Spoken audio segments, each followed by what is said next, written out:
It's 1898, and you're taking part in excavations in Saqqara. This place, not far away from Cairo, is full of ancient tombs and pyramids. You're in your Indiana Jones mood and hope to find something really phenomenal to become famous. Gold, manuscripts, treasure maps, mummies of famous pharaohs. Wait, a wooden bird? You're really disappointed as it looks like a regular toy. An old one, but still. Little do you know that years later, someone would propose that your bird was actually an ancient monoplane. So the artifact, nicknamed the Saqqara bird, is made of a sycamore tree. The birdie has a wingspan of just 7 inches and weighs around 40 grams. A perfect original souvenir from Egypt, I would say. It's over 2,000 years old and looks pretty plain, without any carvings of feathers or other intricate ornaments. It has a beak and eyes though, which makes our find look like a hawk, the emblem of the deity Horus. Its tail is rather unusual as it's squared, looks weirdly upright, and it seems like the sunken part of it was the place for a now missing piece. Humans love solving a good mystery, so there have been several attempts to explain the use of the birdie. First, quite simply, is that it was a ceremonial object. The second idea is that it was a toy for a child from some well-off family. It could have been some sort of boomerang, which was a popular concept in ancient Egypt. Then there was a theory that the bird had been used as a weather vane. But this one has been debunked as the figure doesn't have any holes or markings, except for the one made at the museum in Cairo to fix the exhibit on a stick. So there was no way to hang it in the past. Almost a century after the bird was found, Egyptologist Dr. Khalil Masiha proposed a new theory that it could have been a model of a monoplane. He believed the bird was missing a horizontal tailplane. Otherwise, it had its wings set at a right angle, similar to that of modern planes. It could have worked to generate the aerodynamic lift necessary for flights.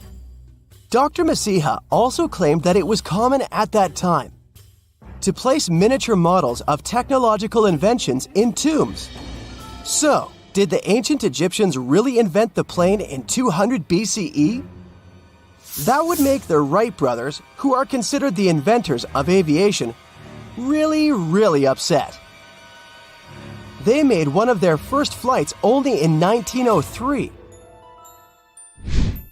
There's just one way to know for sure, and that is to test the model. But you know, the ancient museum in Cairo would unlikely let one of their cherished exhibits fly around like a toy. That's why glider designer Martin Gregory built a similar model, this time of balsa wood, and concluded that even with the missing tailplane, the plane wasn't much of a flyer. Case solved? Not really. This didn't sound convincing enough to the History Channel, so they invited an aerodynamics expert to build another replica of the bird. He tested it in weather conditions similar to those in Egypt and was impressed with the little plane's abilities. So, if they did invent the prototype of a plane back in the times of pharaohs, it would be a good example of an oupart. That's an out-of-place artifact, an object that's way ahead of its time in terms of technology or history. And the Saqqara bird isn't the only example of such a revolutionary concept. In 1901, a group of divers retrieved the Antikythera mechanism from an underwater shipwreck near the Greek island of Antikythera. It's been dubbed the world's first analog computer, and it's currently dated around 100 BCE.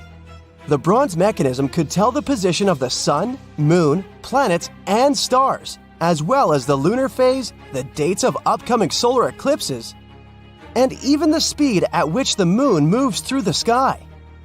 No one's sure who used it and how or where it was made. But it's obvious that it's extremely precise and way too advanced for its time. The first flushing toilets in the world were invented in the middle of the 20th century. Just kidding. The ancient Minoans on the Mediterranean island of Crete and the Indus Valley civilization both came up with this brilliant invention at the same time, around 4,000 years ago. The plumbing and sanitation were so well done that no one managed to design anything better until 2,000 years later. One ancient Minoan lavatory was discovered at the Palace of Knossos. It looks like it had a wooden seat set over a tunnel that directed water from a rooftop reservoir to an underground sewer. Other varieties got water from jugs. Only the super rich people could afford all this glory. So if you wanted to shop for real estate back then, the flushing toilet would be a telltale sign you were in the rich neighborhood. Automated doors became a cool, seemingly new invention back in 1931. But the technology behind them is actually much older. Think the 1st century CE old. Mathematician and engineer Heron of Alexandria came up with a hydraulic system to open and close temple doors. To bring it into action, you need to light a fire to produce heat. There was a brass pot under the fire, half filled with water. The inventor connected the brass pot to containers that acted as weights. When the fire was burning, the water moved into the containers. They went down and pulled the ropes. It was nothing like a supermarket door that opens in front of you before you even have time to think. Heron's door took hours to open, and there was no way to stop the process. That's why they only opened the doors once a day before people entered the temple, to add some mysticism at the temple during ceremonies. Spooky. Looks like the first ever battery was invented in Baghdad around 2,000 years ago. A German archaeologist found this oval-shaped clay jar in 1938. Scientists are still not sure what purpose it served and who exactly invented it. There is a theory that it was used for electroplating objects with precious metals. When they filled it with a weak acid like vinegar, the battery produced around 1 volt of electricity. Another theory says it was a vessel for sacred scrolls. Would you like to buy contact lenses designed by Leonardo da Vinci himself? In 1508, he invented a glass lens with a funnel on one side. You were supposed to wear it with water inside to improve your vision. Sounds a bit uncomfortable, doesn't it? So, around a century later, French scientist René Descartes decided to improve the idea and make the cornea contact the future lenses. Contacts because they contact your eyes, get it? The glass tube with liquid did help improve vision, but blinking was sadly impossible. 2.5 centuries later, new technologies in the glass industry let scientists design contacts that would fit in the eye and even let the wearer blink. Thanks, guys! Still, those lenses were made of heavy blown glass and didn't let the eye breathe. About 50 years later, contacts became plastic, lightweight, unbreakable, and scratch-resistant, but still covering the entire eye.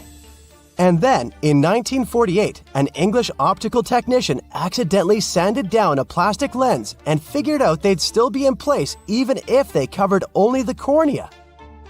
Imagine you're living in 19th century London and need to send a message to New York.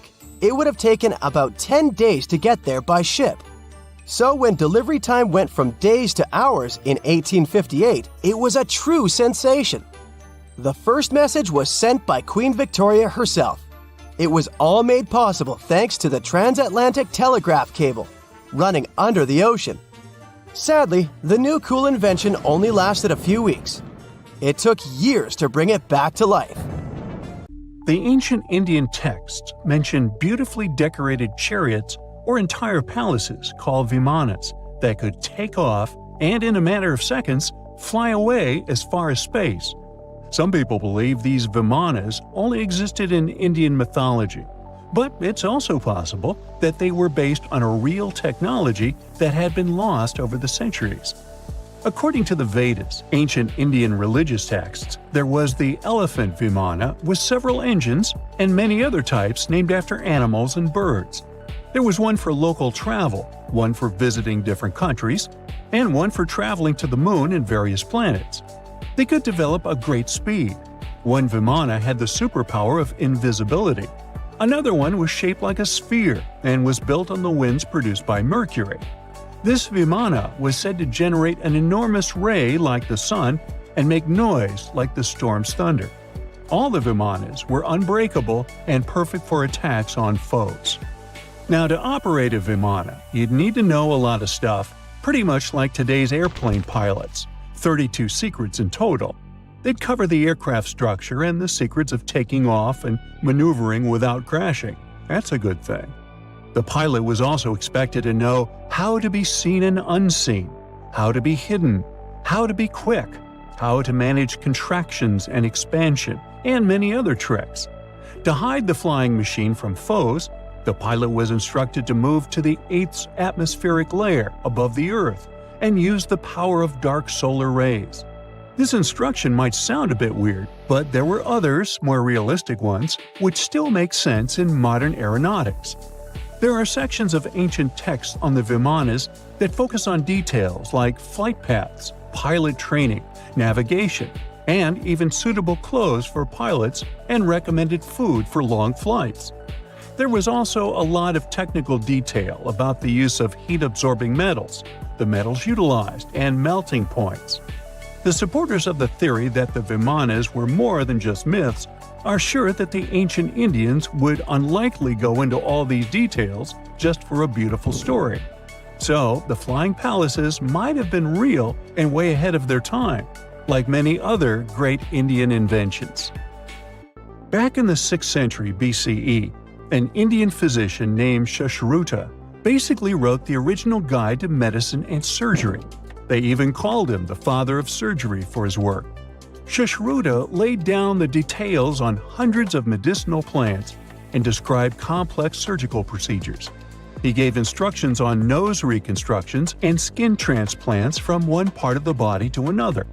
The original method of rhinoplasty, which involved taking a piece of skin from the forehead to reconstruct the nose, is still used today. But back then, it had a slightly different purpose than surprising your followers on social media. Those nose jobs helped out folks who had lost their noses as punishment for crimes or in fights. Now, you gotta thank an ancient Indian math prodigy for the invention of zero. It might not seem like a big deal, but without it, we would have no binary system and no computers. People before the 5th century CE were only thinking about some sort of a sign to indicate nothing. The invention made addition, subtraction, and other mathematical operations a whole lot easier. You can see the oldest zero in existence carved in the wall of a temple in Gwalior, India. The Indus Valley Civilization was using rulers in 1500 BCE and earlier. Made from ivory, these rulers were found during excavations in what is present-day Pakistan and northwestern India. They were widely used in architecture with amazing accuracy. They had units corresponding to slightly over 1 inch that were marked with precise subdivisions within 5/1000ths of an inch. The next invention is more of a concept than a physical item. Standardization is all about setting the rules based on a bunch of people, things, or interests. One of its cool applications that we've all gotten used to is standard weights. Whether you're using pounds or kilograms, you need these universal measurements for weight, right? For this, we owe a big shout-out to the merchants from the Indus Valley Civilization who lived around 4,000 years ago. They were measuring everything from food grains to fancy luxury goods using these standardized weights. And their weights had decimal and binary mathematical systems going on. They didn't have high-tech gear, but they pulled off some serious precision using complex calculations and even sand for construction. Their art of standardization made its way to Persia and Central Asia, basically becoming the global weight-watching standard. So, if yoga is your go-to exercise, you definitely have a personal reason to appreciate the ancient Indian geniuses. Over 5,000 years ago, during the rule of the Indus-Sarasvati civilization in northern India, yoga was first mentioned in the Vedas. Yoga was refined and shaped over the centuries until it grew into a massive teaching with over 200 sacred writings dedicated to this way of obtaining enlightenment. At the beginning of the current era, yoga got a new trajectory thanks to a Hindu writer who laid down a system of yoga in his text, the Yoga Sutras. It became a whole-body rejuvenation, a life-extending practice with poses that you are still doing on the mat today. Yoga has reached the Western world only in the 19th century, and it caught on like wildfire. Chess, the all-time top game for intellectuals, is also an Indian invention. Its ancestor was called Chaturanga, and it was a strategic board game that started gaining popularity around 3,000 years before the current era. This early Indian version of chess was played by 4 people, not 2, and had 64 squares. Each player had 8 pieces, ranging from pawns to kings, bishops to knights, and there was no standard 6-faced dice. They rolled with an oblong one. Players facing off were actually allies, forming 2 teams based on the direction they sat. Chess, that we know and love today, was first mentioned in ancient Indian literature in a legend. It said that the wife of a villain called Ravana had invented the game to amuse him. Now, the word shampoo comes from the Hindi word, which means to soothe or knead. The substance was invented in India in 1762 and was originally used for head massages, hence the name. The first shampoo was made of natural oils and herbs. British traders fell in love with the idea and brought it back with them to England. It took years for the original head massage oil to evolve into shampoo as we know it today, but it's still an Indian invention. Unlike the ancient Greeks, who wore animal skins, the Indians started cultivating cotton back in the 5th and 4th centuries before the current era. They used cotton threads to produce fabrics that soon became a huge hit in the Mediterranean and beyond. Jute and wool also have their origins in India. Cashmere, the finest and most exclusive type of wool, actually comes from the Kashmir region of India. Buttons that sit proudly on that cashmere cardigan of yours also have ancient Indian origins. Some 5,000 years ago, the Indus Valley civilization started cutting seashells into geometric shapes with tiny holes in them. First, they were just decorations, but then people started using them to fasten clothes. Now, when you think about radio communication pioneers, Marconi's name usually steals the spotlight. He got a Nobel Prize in Physics in 1909 for his groundbreaking radio work. But there's an unsung hero in the radio waves game, and his name is Sir Jagdish Chandra Bose. He spilled the beans on radio communication way back in 1895. He shot an electromagnetic wave across 75 feet at the town hall in Calcutta, and it went through walls, rang a bell, and even set off some gunpowder. Marconi took a page from Bose's book, using his invention, the Mercury Coherer, as a blueprint for his own two-way radio. Bose didn't patent his genius creation, so he only got his credit a century later. Most people know that pyramids were built as grand tombs for the pharaohs, designed to ensure they had a smooth journey to the afterlife. The Great Pyramid of Giza, for instance, was constructed for the pharaoh Khufu. But what most people don't know is that this whole pyramid building trend started right here with the step pyramid of Djoser about 4,700 years ago. This massive structure was built for Pharaoh Djoser, a ruler from Egypt's 3rd dynasty. It rises 7 layers high above the ground and stands about 200 feet tall. We think of it today as a phenomenal architectural project, but for ancient Egyptians, the step pyramid of Djoser turned out to be more like a massive experiment, a trial run, if you will, to perfect their building skills before they moved on to even more ambitious pyramids. Reaching new heights is super exciting, but the real mystery is what is going on below the ground. In this pyramid's underground labyrinth, there is a network of tunnels stretching about 3.5 miles long, and some researchers believe these tunnels might have been part of a sophisticated water system that could completely change what we think about pyramid construction. Let's talk about this massive complex located in Saqqara. Surrounding the pyramid, there's what's known as a dry moat, a continuous trench that is up to 164 feet wide and almost 2 miles long. It forms a sort of rectangular shape around the pyramid. This trench has an average depth of about 65 feet. Now, if you were to add up all the earth and rock they dug out to create this moat, It would be about 10 times the volume of the step pyramid itself. For the longest time, people just assumed this trench was nothing more than a huge quarry, a place where they dug up stone and clay to build the step pyramid. Makes sense, right? But when you take a closer look, it doesn't add up. The trench is too narrow and deep to be practical for mining, and its layout doesn't match anything we know about ancient Egyptian quarrying methods. Plus, some sections of the trench are actually covered with a rocky ceiling, which would have made it nearly impossible to use as a quarry.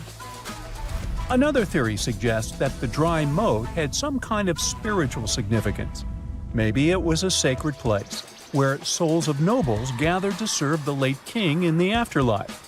There are even niches in the walls that work as a hint at this spiritual function. But most researchers believe that this purpose likely developed much later, long after the complex was built for Djoser. So, what was the moat really designed for? In 2020, a researcher came up with a pretty intriguing idea. It is possible that this trench was actually designed to collect and manage water, especially after heavy rainfalls. Now, that makes sense when you consider the location. The moat sits in an area that could easily have been flooded by runoff water from nearby plains. This could also explain why the trench wasn't used for new graves until much later when the climate became drier and less prone to flooding. The story becomes even more intriguing, as this trench appears to be part of a larger, more complex hydraulic system within the Djoser complex. It is like the trench has several compartments, carefully carved out of the rock and connected by tunnels. These compartments likely served as a part of a water treatment system, where water would flow from one compartment to the next, getting cleaner as it moved along. Now, here is where things start to tie into the pyramid itself. The Djoser complex has a series of underground shafts, and some researchers think that water from the moat's deep trench might have been used to power a hydraulic lift system, and this giant water-powered elevator could have been used to raise the heavy stones needed to build the pyramid. It worked like a volcano, but instead of lava, water did the heavy lifting. Imagine a big deep hole in the ground at the center of the pyramid site. Inside this hole, there was a huge wooden platform, kind of like a giant raft that could move up and down. When the workers wanted to lift a heavy stone, they would fill the hole with water. As the water rose, the wooden platform started to float up, carrying the stone with it, almost like a giant water-powered elevator. When the stone reached the right height, the workers slid it off the platform and onto the pyramid. The idea is that water from the deep trench, after being cleaned and filtered, would flow into these shafts. A massive float, possibly made of wood, would then rise as the water filled the shaft, lifting the stones up to where they were needed for construction. Once the stone was in place, they'd let the water out, lowering the platform back down to the bottom, ready to lift the next stone. This fancy hydraulic lift system could have been a game changer, making the whole building process a lot faster and more efficient without using a lot of workforce. It is like the ancient Egyptians were already embracing the whole idea of work smarter, not harder. But of course, not everyone is on board with this theory. Some experts argue that the area where the step pyramid of Djoser was built couldn't have held enough water from occasional rains to maintain such a fancy hydraulic system. The main theory suggests that, in the past, there might have been some kind of lake nearby that would have filled up after a period of rain, and this lake could have supplied water to the complex's hydraulic system. But there is no mention of such a lake in any ancient Egyptian writings, so it might be more of a what-if situation than a reality. And then there's the issue of the hard work itself. Remember when I said this method could have allowed the ancient builders to raise stones with far less effort? Well, that might not be entirely true. According to some experts, just building this hydraulic device would have required a lot more heavy work than simply moving the stone blocks using good old-fashioned manpower. And let's not forget, the step pyramid of Djoser is like a baby pyramid compared to those that came later. The stones used for Djoser's pyramid weighed, on average, about 660 pounds each, which is nothing compared to the more than 2.5-ton blocks used later for the pyramid of Chephren. If this cool water lift theory gets completely ruled out, we still need to explain how this pyramid was built in the first place. To answer that, we need to rewind a bit and talk about the original plans. See, before Djoser's tomb became a pyramid, the idea was to construct a simple mastaba. This type of tomb was pretty common in earlier periods, a flat-roofed, rectangular structure with sloping sides. But after the original mastaba was finished, they decided to expand it a bit by adding more layers on top. And then they added even more layers, until the construction reached 6 distinctive steps, each one smaller than the previous. And they probably did all this by raising those heavy stones using ramps, not a water-powered elevator. There is still so much we don't know about the step pyramid of Djoser. More research is definitely needed to fully understand how this system worked, or if it even existed at all. But the idea of using water to help build the pyramid adds a whole new layer to our understanding of ancient Egyptian engineering. It's a powerful reminder of just how clever and resourceful those builders were, using the natural landscape and the power of water to create one of the most iconic monuments in history. Archaeologists were looking for the long-lost tomb of Cleopatra when they found something that seemed too good to be real. Roughly 43 feet underground beneath a ruined Egyptian temple, there was a perfectly straight tunnel, carved through solid sandstone. The tunnel is over 4,200 feet long, and so precise that experts called it a geometric miracle.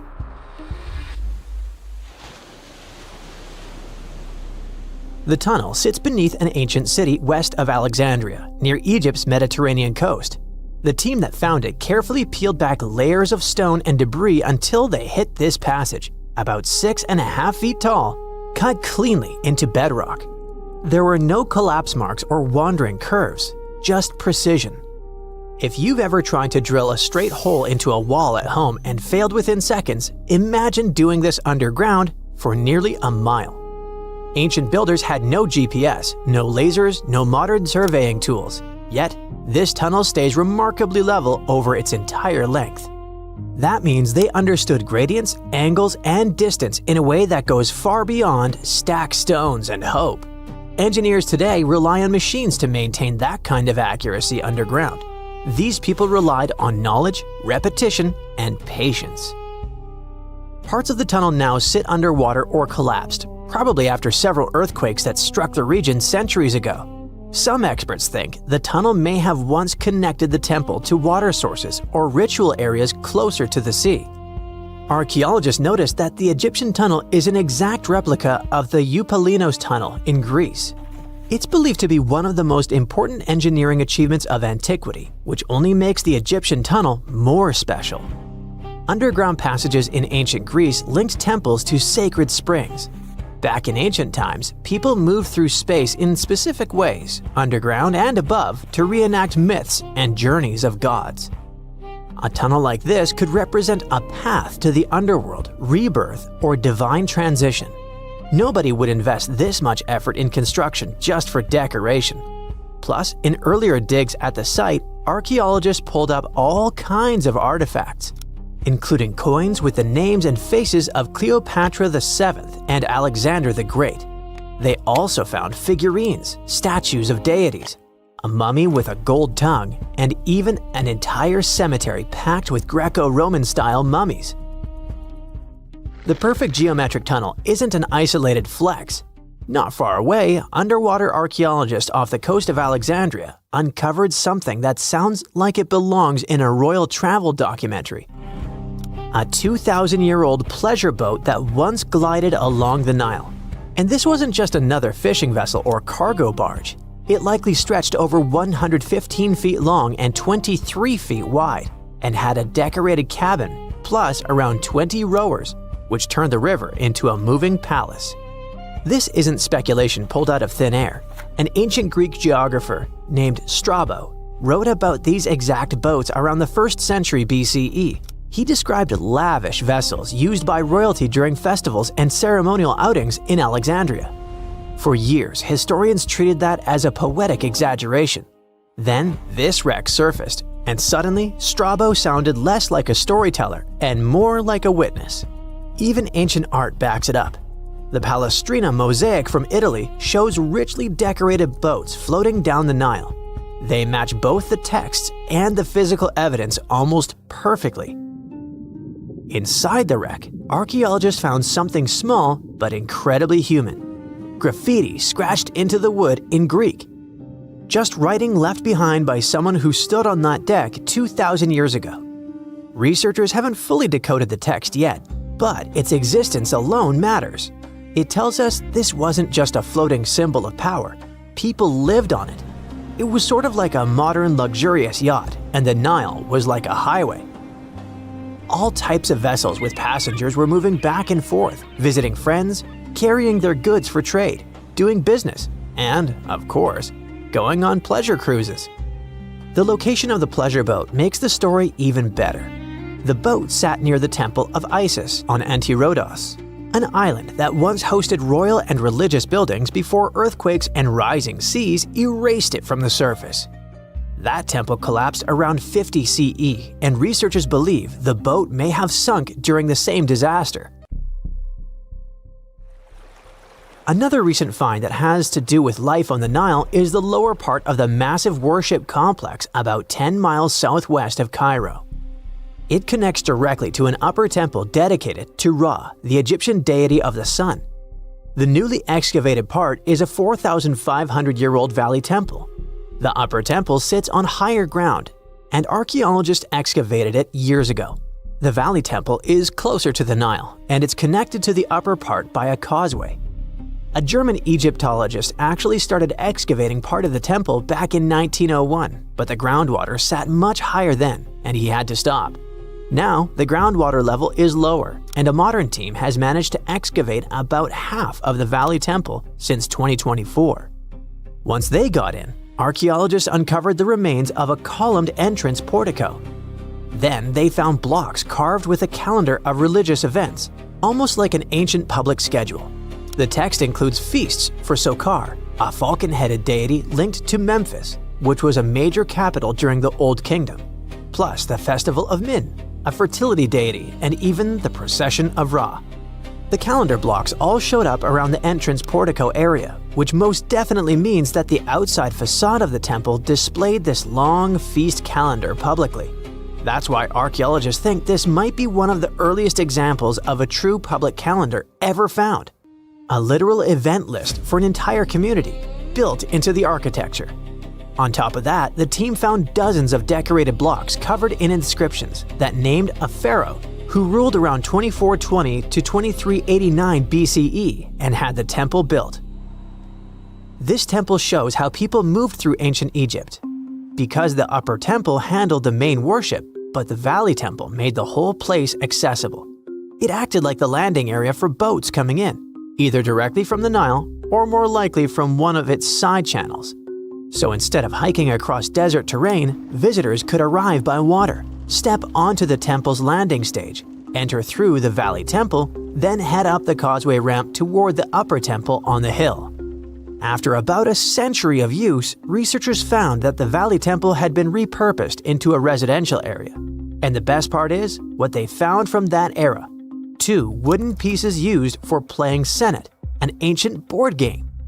Senet shows up at other Egyptian sites too, including King Tutankhamun's tomb, but nobody fully agrees on the rules today. Some discoveries in Egypt create new mysteries instead of solving the old ones. Earlier in 2025, archaeologists announced the discovery of the first pharaoh's burial found in or near the Valley of Kings since King Tut's tomb in 1922. The newly found tomb of Thutmose II flooded almost immediately after burial. Ancient officials rushed in, removed the mummy and most of the grave goods, and hid them somewhere else. The weirdest part is that an alabaster ointment jar inside the tomb links the burial directly to Hatshepsut, Thutmose II's wife and half-sister. The inscription basically says she made this monument for him, which proves she arranged his burial. but it still doesn't explain why she placed him here and later chose the Valley of the Kings for herself. Now, archaeologists are studying a huge mound of rubble near the tomb, about 75 feet tall, and suspect it was built to hide something important. If a second tomb sits underneath, it could be complete and undisturbed. So, the deeper the archaeologists dig, the more ancient Egypt stops feeling like a gone civilization and starts feeling like a paused one. Looks like it didn't just survive time, it outsmarted it, and we're only just beginning to catch up. This coffin seems to defy logic. No visible openings, no way in or out, and yet, inside lies Lady Shanette Ah, a mysterious woman from ancient Egypt, perfectly preserved even after 3,000 years. How did she get there? It was the third intermediate period in Egypt, a time between great dynasties. Pharaohs wore the blue crowns. Priests in Thebes were almost as powerful as kings. Markets were filled with the cries of merchants selling dates, papyrus, and precious perfumes. Lady Shanette Ah was in her late 30s or early 40s, old age by Egyptian standards of that time. Like other Egyptians at the time, she ate meals of bread, lentils, and fish. By that age, her teeth were already badly worn down, yellowish with enamel eroded, because food in ancient Egypt often had grains of sand in it. But she wasn't just a regular woman. When she passed away for unknown reasons, her burial was lavish. Locals wrapped her body in expensive linen and adorned with artificial eyes to replace her real ones. That would help her see in the afterlife. And that's exactly how we found her 3,000 years later, in a beautifully decorated sarcophagus. It was made of cartonnage, which is kind of like papier-mâché, made by layering linen and papyrus with adhesive. These coffins were wildly strong, lasting for thousands of years, all thanks to Egypt's super dry climate. But most importantly, Egyptians only used it for the elite. So she was someone very important to the locals, though we might never know why. But there was only one huge problem with her mummy. How did they even put her in the coffin? No matter how much researchers looked, there were simply no entry points. The only visible gap was a tiny slit near her feet. But that's not nearly large enough to place her entire body inside. This mystery puzzled them for decades, until they finally learned the truth only recently. They study those mummies at the Field Museum in Chicago using new technology, CT scans. It's basically like taking thousands of X-rays and piecing them together to create detailed 3D images. That's how we can learn more about the bodies without disturbing them. And it turns out the ancient Egyptians were unbelievably clever. They didn't construct the cartonnage around Shanette Ah's body, which would be a common and easy thing to do. Instead, embalmers created the coffin first. Then, they softened this coffin with moisture to make it flexible. After that, they carefully molded it around her wrapped body. They did cut a slit along the back of the coffin to do that, but then they laced it up like a corset, so it seemed like there were no openings. Finally, they secured a wooden panel at her feet to keep everything in place. That's where the tiny slit came from. Usually, the insides were removed and put in jars, symbolically guarded by the 4 sons of Horus. Egyptians believed that the deceased would need all that stuff once they got into the afterlife. They also thought it would help preserve the body for ages, which, as we can see, worked amazingly well. Thanks to their beliefs, we now have mummies as time capsules. Each son of Horus was supposed to protect each of the specific body parts. The human-headed Imseti for the liver, the baboon-headed Hapi for the lungs, the jackal-headed Dalmutef for the stomach, and the falcon-headed Kebis Senuv for the intestines. It's crazy how much effort the embalmers put into their job, especially in Lady Shanette Ah. They wanted to make sure her body remains untouched and the sarcophagus would be perfect for her. You can't help but wonder, who was she if she mattered so much? The ancient Egyptians literally viewed the afterlife as modern retirement planning. You're not just passing away, you gotta prepare yourself for it. Prepare the body, eyes to see, and so on. And the richer or more important you were, the better your afterlife would be. But Chanet-A wasn't the only fascinating mummy they studied. They also decided to scan Harwa, an Egyptian man who lived around the same time. Judging by the mummy, he also had a high social status. His mummy revealed no signs of hard labor, and his teeth were well kept, which means he enjoyed some high-quality food without tons of sand in it. Some fellas got lucky both in life and after it. But there were many mysterious mummies throughout history. One of them is Chin Tzu, also known as Lady Dai. The story of her began in 1968. Some workers near Changsha, China, were digging an air raid shelter for a hospital. But suddenly, they accidentally uncovered an ancient burial site. They came down there and stumbled upon something incredible. 3 tombs belonging to a noblewoman, her husband, and a young man believed to be their son. She was a noblewoman from ancient China, and she had a fascinating backstory. She lived over 2,000 years ago during the Western Han Dynasty. She was married to Li Kang, a guy who served as chancellor to the Changsha Kingdom, a high-ranking official. At first, it looks like Lady Dai lived a life of luxury and privilege. She had private musicians to play at her parties, and for her personal enjoyment. She probably played the guqin, an instrument that back in the day people associated with intellect and elegance. And she certainly ate like an empress. Fine meats, delicacies, and all things like that. Even her wardrobe was full of some exquisite silk, not even mentioning the tons of cosmetics. But all this wealth came at a cost. The more she aged, the worse her health became. She got a full pack: a heart condition, diabetes, high pressure, and liver issues. It also looks like her back was driving her crazy, probably making it hard for her to even move. Finally, as a cherry on top, she developed gallstones. All this packed together eventually led to a heart attack that took her life around the age of 50. There was one haunting detail. Scientists found over 130 melon seeds in her stomach and intestines. Most likely, she ate watermelon just hours before she passed away, which means it was probably during summer when the fruit was ripe. She enjoyed a sweet, simple treat before her life was cut short. The excavation began in 1972, and this wasn't easy at all. Over 1,500 local students had to help. And Lady Dai was the most mysterious one. She was buried in 4 rectangular pine boxes, one inside the other like a Matryoshka doll, all wrapped in 20 layers of silk, and all that sealed with lots of charcoal and white clay. The coffins were painted beautifully as well, adorned with protective deities, mythical animals, and clouds which symbolized the heavens. There were drawings of divine creatures and Mount Kunlun. The myth said that on this mountain, people reach eternal happiness. All this told us a lot about the Han Dynasty, their beliefs about afterlife, art, daily lives, and their remarkable craftsmanship. And then researchers finally got to the body. It was astonishing. Soft skin, joints that could still bend, and in general, she was almost intact. She even kept her hair, eyelashes, fingerprints, and even traces of blood. It's like she literally passed away only a few weeks ago.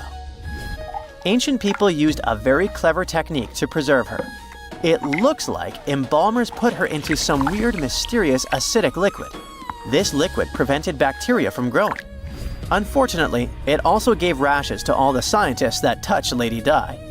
And this rash lasted for 3 months. And you know what they buried together with her? Over 1,400 artifacts, mostly personal stuff like silk clothes, cosmetics, and musical instruments. Even food, grains, meats, wine, and pastries. There were also 162 carved wooden figurines of various servants and musicians.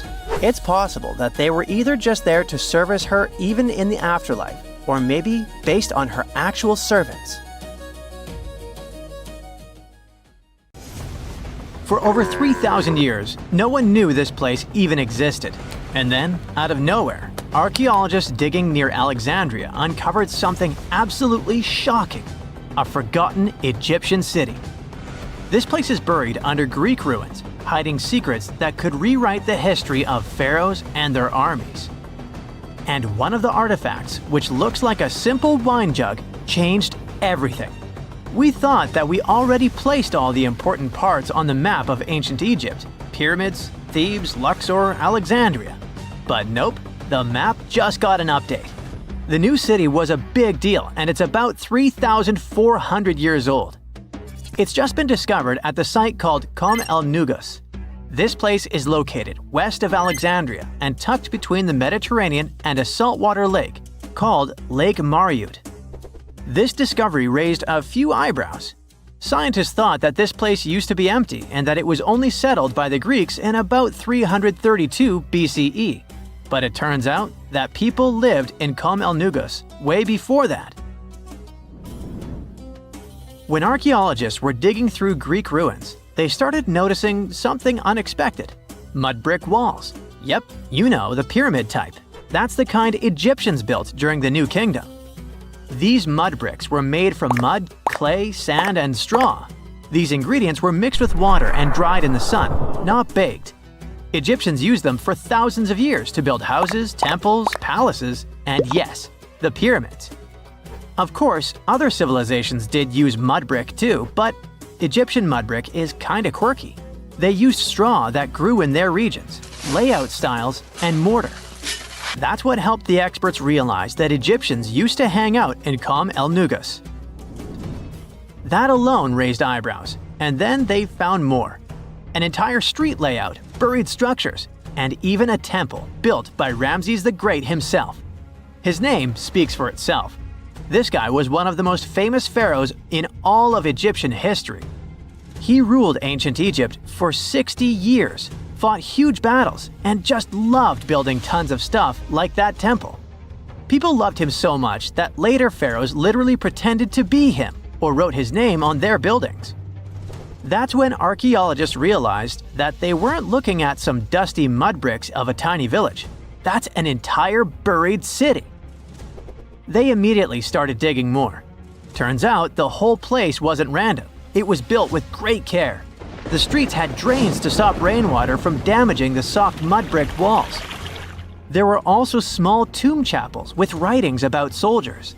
This suggests this place might have been the military base, and that changes a lot. In ancient Egypt, when the military showed up, there must have been a reason. So what was it? Protection? Conquest? Control of something important? In the case of this city, it was probably about wine, water, and trade on the edge of the desert. What's even crazier is that we still don't know just how big it was. The team has only uncovered part of it so far. There could be fortifications, warehouses, administrative buildings, or even more religious or royal structures waiting underground. We also don't know what this town was called in ancient times. That name is still buried. But it might be uncovered someday, maybe inside a wall, maybe on a scroll, maybe on another broken jug. One of those already turned out to be a mind-blower. A chunk of a ceramic jar, called an amphora, had a royal seal pressed into it, and that seal bore the name Meritaton. Princess Meritaton wasn't just anyone. She was the eldest daughter of Queen Nefertiti and the older sister of King Tutankhamun. Yes, that's right. Both Nefertiti and King Tut were involved here. All that was about a century before Ramses the Great built one of his temples here. Looks like the city was founded back in the days of another pharaoh, the pharaoh Akhenaten, husband of Queen Nefertiti, father of Princess Meritaton, and future king Tutankhamun. That guy, Akhenaten, was a bit of a wild card. He was the type who really gets weird about one of his interests. He tried to completely change Egypt's religion, forcing everyone to worship the sun disk called Aten instead of the usual deities. He basically told all Egypt that all their mythology was wrong, and from now on, there will be no more Osiris, no more Thoth or Set. Just raw sunlight only, people. That's known in history as the Amarna period. And he went all in, changed his name, built an entirely new capital city called Amarna in the middle of the desert. redesigned temples, rewrote hymns, and even banned traditional religious imagery. Even the art got wild at the time. People started getting elongated heads, belly rolls, and all that humanity and vulnerability carved into stone. It was deliberately weird. He wanted to show the family not as perfect gods, but as human vessels of divine light. Everyone had to awkwardly smile and play along because he was the pharaoh after all. The wackiest part is that after his rule, his son, Tutankhamun, reversed all the sun disk-related stuff. He literally changed his name from Tutankhaten, which means living image of the Aten, the sun disk, to Tutankhamun, which means living image of Amun, one of the great older deities. King Tut brought back the old deities, reopened the temples, and erased as much of Akhenaten's legacy as possible. Looks like his family didn't really like the sun cult after all. Meanwhile, this discovered wine jug shows that the city was probably active, thriving with life during Akhenaten's times. That's huge! Up until now, there was no clear evidence that his radical ideas and projects extended all the way to the north. The jug also shows that vineyards and wine production reached all the way to the north in ancient Egypt. Wine really was a huge deal, worthy of placing a military base here. Princess Meritaten most likely used this jug. Just like with her brother, she was born into the sun and named after it. Her name, also spelled Meritaten, meant beloved of the Aten. As the eldest daughter of Pharaoh and his queen, born right into the middle of radical religious changes, she was raised to perform the future queen's duties. From her earliest years, she walked in temples alongside her mother Nefertiti, shaking the sistrum in solemn rituals. She was there when Akhenaten established his capital city, Amarna. He clearly loved his family. Meritaten's face was etched into its stone walls more than anyone else.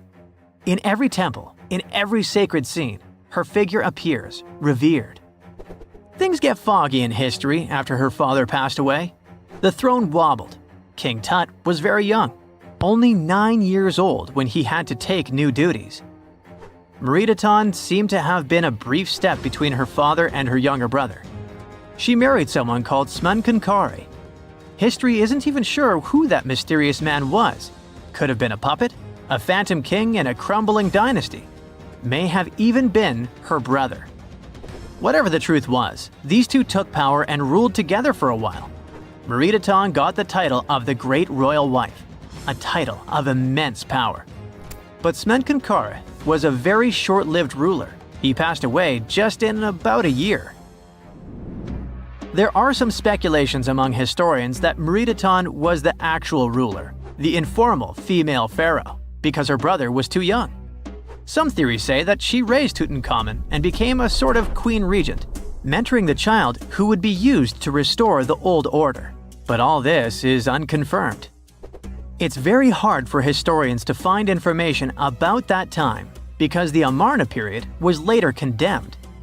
The successors wanted to wipe away Akhenaten's heresy and everything attached to it. This included Meritaten. So even if she ruled, even if she mothered Tut, they tried to bury her in the sands of history. In any case, perhaps this new uncovered city will tell us more about the mysteries of the Amarna period, one of the most chaotic periods of ancient Egypt. You're digging in Egypt's famous Saqqara necropolis, also known as the ultimate VIP graveyard for pharaohs, when suddenly you find a giant pink door hiding something no one knew existed. Behind this giant stone door, one that wasn't supposed to open, by the way, you find a lost tomb of Egyptian royalty. Alright, history lovers, it's time to buckle up because archaeologists just pulled off something straight out of an Indiana Jones movie. Let's travel all the way to Saqqara, one of Egypt's most mysterious and treasure-packed ancient sites. The star of the show? The prince you've probably never heard of, Prince Userefre, son of King Userkaf. No one important, just, the founder of Egypt's 5th dynasty. No big deal. But the way his tomb was discovered… It all started with a massive door, made of pink granite, no less. But this isn't just a regular stone slab. This thing is about 14 to 15 feet tall and 4 feet wide. A giraffe could easily walk through it. This door is also definitely heavier than your neighbor's SUV. But here's the twist. It wasn't a real door. It was a false door, a symbolic gateway meant to allow the spirit of the deceased to pass between the world of the living and the afterlife. Normally, that's where the story ends. After all, false doors are common in tombs. But this one was extra special. You see, false doors were usually made out of limestone, which was pretty common and found everywhere in Egypt. To build one out of red or pink granite, people had to bring these rocks from a quarry located 400 miles away. And you can bet this wasn't a cheap trip. According to Egyptologists, this is the first time a false door of this size and material has ever been found in Egypt, making it a totally unique piece of architecture. Aside from being super expensive, this one had a surprise behind it too. When the team of researchers investigated further, they realized that this false door actually hid a real entrance. And what did it lead to? A hidden tomb packed with statues, relics, and secrets from over 4,000 years ago. The tomb belonged to Prince Userefre, but you can call him Wasar Efra or Wasar Efra too. Despite being totally erased from history, this fella was no minor noble. The hieroglyphs on the pink granite door listed him as the hereditary prince, governor of Buto and Nekeb, royal scribe, minister, judge, and priest of chance. Phew! He was like the ancient Egyptian version of Daenerys Targaryen. These inscriptions not only identify his political and religious roles, but also suggest he held significant power in Lower and Upper Egypt, bridging both regions through his titles. One title in particular, the Priest of Sekher, links him to the deity of the necropolis, the one with the falcon head. This god was the patron of the living and god of the dead at the same time. So I guess the Forgotten Prince was sort of a big deal, considering that his tomb was placed in such a prestigious location within Saqqara.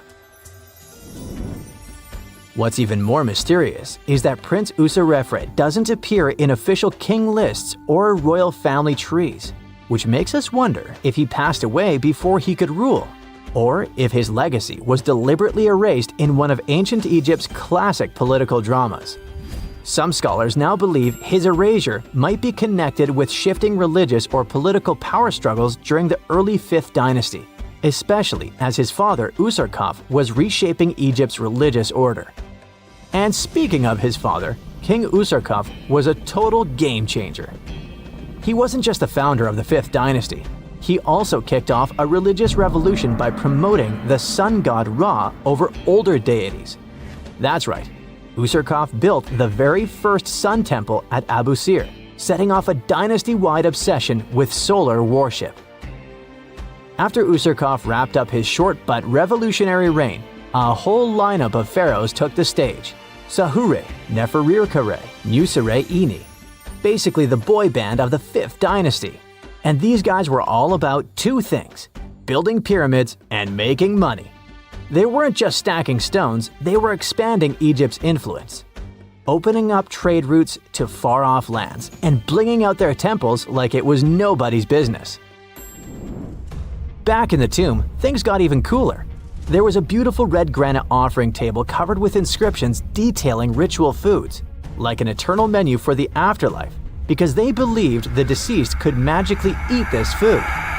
Fun fact, it was the funerary priests and their families that actually ate the food. There were also pottery shards, amulets, and painted walls, but the real showstoppers were the statues. And this is exactly where things get weird, in a good way. The team found statues of King Djoser, the guy who built Egypt's first pyramid, his wife, and their 10 daughters, inside Prince Userefre's tomb. Hold up, Djoser lived a few centuries before Usarkaf, so what were his statues doing there? Turns out, scientists don't really know. These statues were built during the reign of King Djoser himself and probably belonged to that first ever built pyramid. Experts believe these statues were probably relocated during the 26th dynasty, thousands of years after Djoser, maybe to protect them from destruction, or maybe because they were still venerated. Basically, ancient Egyptians were hoarders, but classy ones. Scientists also know for a fact that some engravings and statues found there were made way later, which means that this tomb probably turned into a deposit for fancy stuff. Or maybe this was just really ancient interior decorating. Anyway, that wasn't all. There was another pink granite entrance on the eastern side of the tomb, with inscriptions linking back to King Nefertiti, another 5th dynasty pharaoh who also tried to build his own pyramid, but failed. And near this second entrance, archaeologists found something never seen before in Saqqara: a set of 13 pink granite statues, all sitting in a row on a high-backed bench, like they were waiting at the DMV of the afterlife. Some had elevated heads, probably representing the prince's wives, while others were missing their heads entirely. One black granite statue was found upside down. Maybe it had taken a tumble sometime during the tomb's long, quiet centuries underground. According to archaeologists, the positioning and head shapes suggest that these statues followed a strict social hierarchy, with the central figures likely representing higher status individuals, while the headless ones might indicate unfinished work or later vandalism.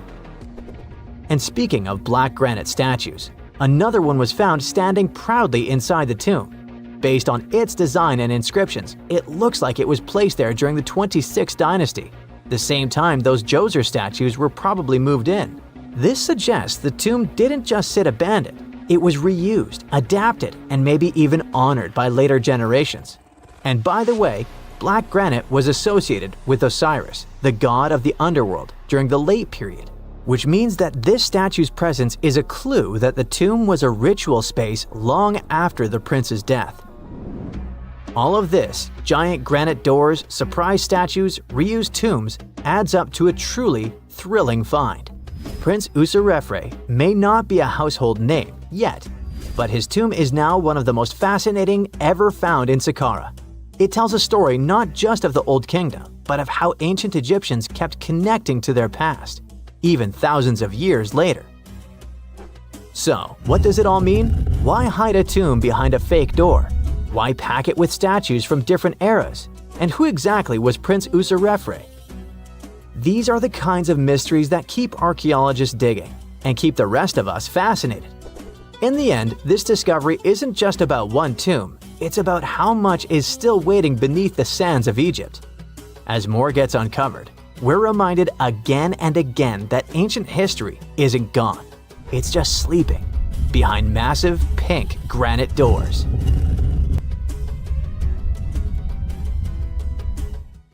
What is a boat doing in the middle of a desert? You would expect to find a seagoing vessel closer to shore. This is the question archaeologists have been asking for decades. In 1988, there was a storm near one of the most important archaeological sites in ancient Egypt. A wooden structure emerged from the sand. It was hollowed out by termites. Scientists were determined to solve its mystery. In 2000, they began excavating the site near Abydos, Abydos.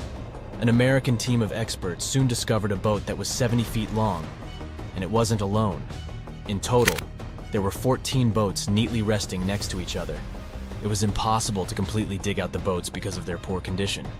Luckily, the wood was preserved enough to get a sample. Analyses revealed that the boats were around 5,000 years old, the oldest fleet in human history to this date. The time of their construction predates the pyramids at Giza by half a millennium.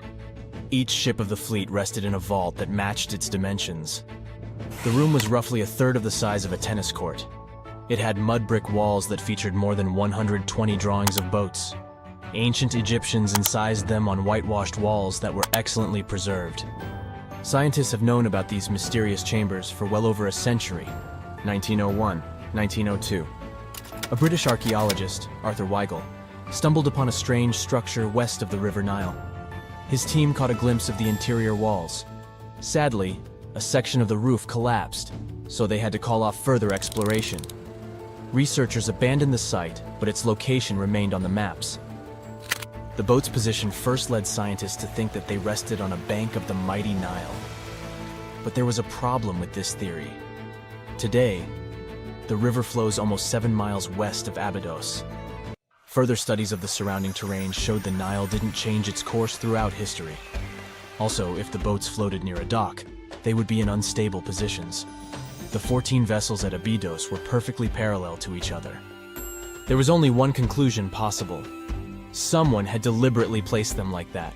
They must have gone through a lot of effort. Each boat had enough room for up to 30 rowers. These vessels could really float. They weren't models, but scholars still don't know if they actually sailed any body of water in ancient Egypt. This doesn't diminish the importance of the find. Previously, archaeologists found only small-scale models. In King Tut's tomb alone, there were 35 boat models. For a long time, these figurines were the only clues as to how ancient Egyptian vessels looked like. The boat's design confirms that they were the real deal. They are the earliest surviving examples of something called built boats. Ancient people constructed primitive vessels by hollowing out large tree trunks. The alternative was reed that was tied together to form a raft. The boats at Abydos had planks tied together. This was a major breakthrough in shipbuilding. During their lifetime, the boats must have seemed impressive.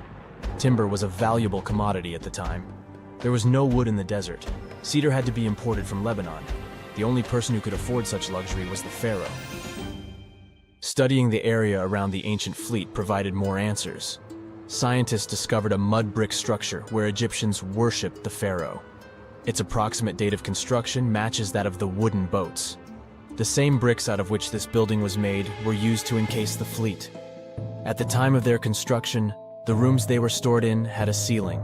That's the section that archaeologists stumbled upon in the early 20th century.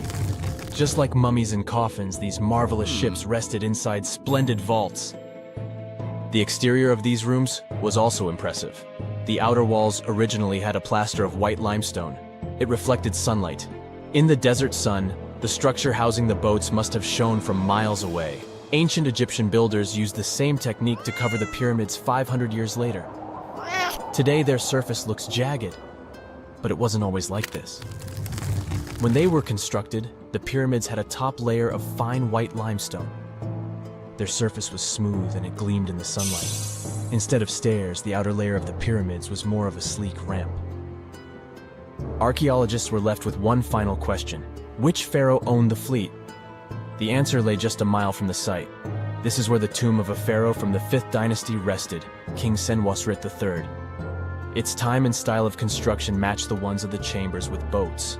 The very end of his rule might explain how the boats ended up in the middle of the desert. The pharaoh probably passed away in northern Egypt. Then his body was transported down the Nile to Abydos in a marvelous procession of decorated boats. The vessels were later lowered to chambers near the final resting place of their owner. This had a symbolic meaning. In the ancient Egyptians' belief system, ships played a key role. Their supreme deity was Ra. He traveled through the sky during the day in the form of the sun. At nighttime, he sailed through the netherworld in a solar boat. The pharaoh identified himself with Ra. That's why he needed boats in the afterlife. That was the only way to regenerate himself. Just as the sun rises every day above the horizon. This belief existed for thousands of years. The more famous Pharaoh Khufu also had a ship. Scientists found it in 1954 next to his pyramid at Giza. It is some 4 centuries younger than the fleet at Abydos, but Khufu's ship was almost 2 times longer. The Great Pyramid of Giza and King Tut's tomb are some of the most famous archaeological finds in Egypt. But there are many more secrets hiding beneath the endless sands of the Sahara Desert. Recently, 2020, archaeologists found a lost city there. They have labeled it as the most important discovery since King Tut's tomb, 1922. The city of Aten is some 3,000 years old. Historians hope it will give them a unique insight into the everyday life of ancient Egyptians. The famous archaeologist and Egyptologist Zahi Hawass proclaimed the site a lost golden city. Aten sits some 300 miles south of Egypt's capital, Cairo. It is close to the famous Valley of the Kings. Archaeologists first found sections of mud brick walls that spread out in all directions. They discovered complete rooms with tools of everyday life inside. The research team unearthed a bakery, a residential neighborhood, and an administrative district. They all date back to the time when the Egyptian civilization was the wealthiest in its long history. They were also the first to make objects from iron, In 1911, scientists found a set of iron beads near a village in Lower Egypt, El Girza. These are the earliest known iron artifacts. The discovery is literally out of this world. Ancient people made them by beating into shape a piece of a meteorite. The 9 beads were once part of an ornate necklace. They are now blackened and corroded, which is perfectly normal for a piece of jewelry that is over 5,000 years old. They consist of an iron-nickel alloy. Researchers were impressed by the skill of ancient jewelers who processed the beads. Their craftsmanship is more impressive when you think that they didn't know the stellar origins of the material. The Great Pyramid of Giza also has a remarkable feature. An international research group investigated the electromagnetic response of the structure to radio waves. They found that the pyramid has the ability to concentrate electromagnetic energy inside it. This occurred inside its chambers as well as under the pyramid's base. It contains an underground, unfinished chamber. It seems that the electromagnetic response is connected with the properties of limestone, the Great Pyramid's main building material. The research results might have a practical application. The way solar cells and nanosensors function could be improved by this remarkable find. Okay, what if I tell you that the extraterrestrials we all imagine as little green men may actually look like very normal Earthlings and chill in Europe? This is the Iberian Peninsula, and people living there are under suspicion. Ooh. Here's the reason. Somehow, parts of the most important artifacts that the Iberian civilization called Treasure of Volena are made of metal that simply can't be found on Earth, because it's metal from a meteorite. Now let's tackle this step by step. This is the artifact itself, and it's composed of 59 different objects.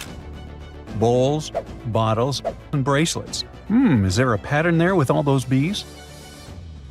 In total, the find weighs around 20 pounds, of which 18 pounds are 23.5 karat gold. Now, if you're not a metal specialist, I'll clarify it for you right away. For comparison, 23 karat gold is 95.8% pure gold, so 23.5 karat is even purer. The remaining percentage goes to other metals to help add strength and durability to the precious alloy. There was also silver, iron, and amber in that set. The artifact could have been pretty straightforward, but for these two, let's call them imposters. Look at this wrought iron bracelet and this hollow hemisphere. Can you see that? Those rusty lines on the hemisphere and the overall weird color of the bracelet do stand out, since everything else is made of purest gold. This all started back in 1963, when a researcher noticed a dark leaden metal among the shiny bowls and bottles. The metal was shiny in some areas and covered with a ferrous-looking oxide that was mostly cracked. Now, just so you understand, gold does not usually act this way. Gold is one of the least reactive of all metals, so it won't even tarnish, let alone rust. To figure out where this suspicious iron came from, researchers turned to mass spectrometry, which checks out the mass-to-charge ratio of molecules. Their findings showed that the nickel in the iron is similar to that found in meteoritic iron. Simply put, the bracelet and the hemisphere are of extraterrestrial origin. Ooh. Now, the exact age of the trove is hard to determine, yet it's crucial. We need to know the exact age to see if it coincides with the start of the Iron Age in the Iberian Peninsula. If it does, then no further questions here. But if it doesn't, well, it's, at the very least, weird, if not suspicious. So there's this three-age system. It comprises the Stone Age, then the Bronze Age, and then the Iron Age. The Stone Age is of no importance here, so let's compare the Bronze and the Iron Ages. The Bronze Age began when it was realized that combining copper and tin produced a material that was more durable than either metal alone.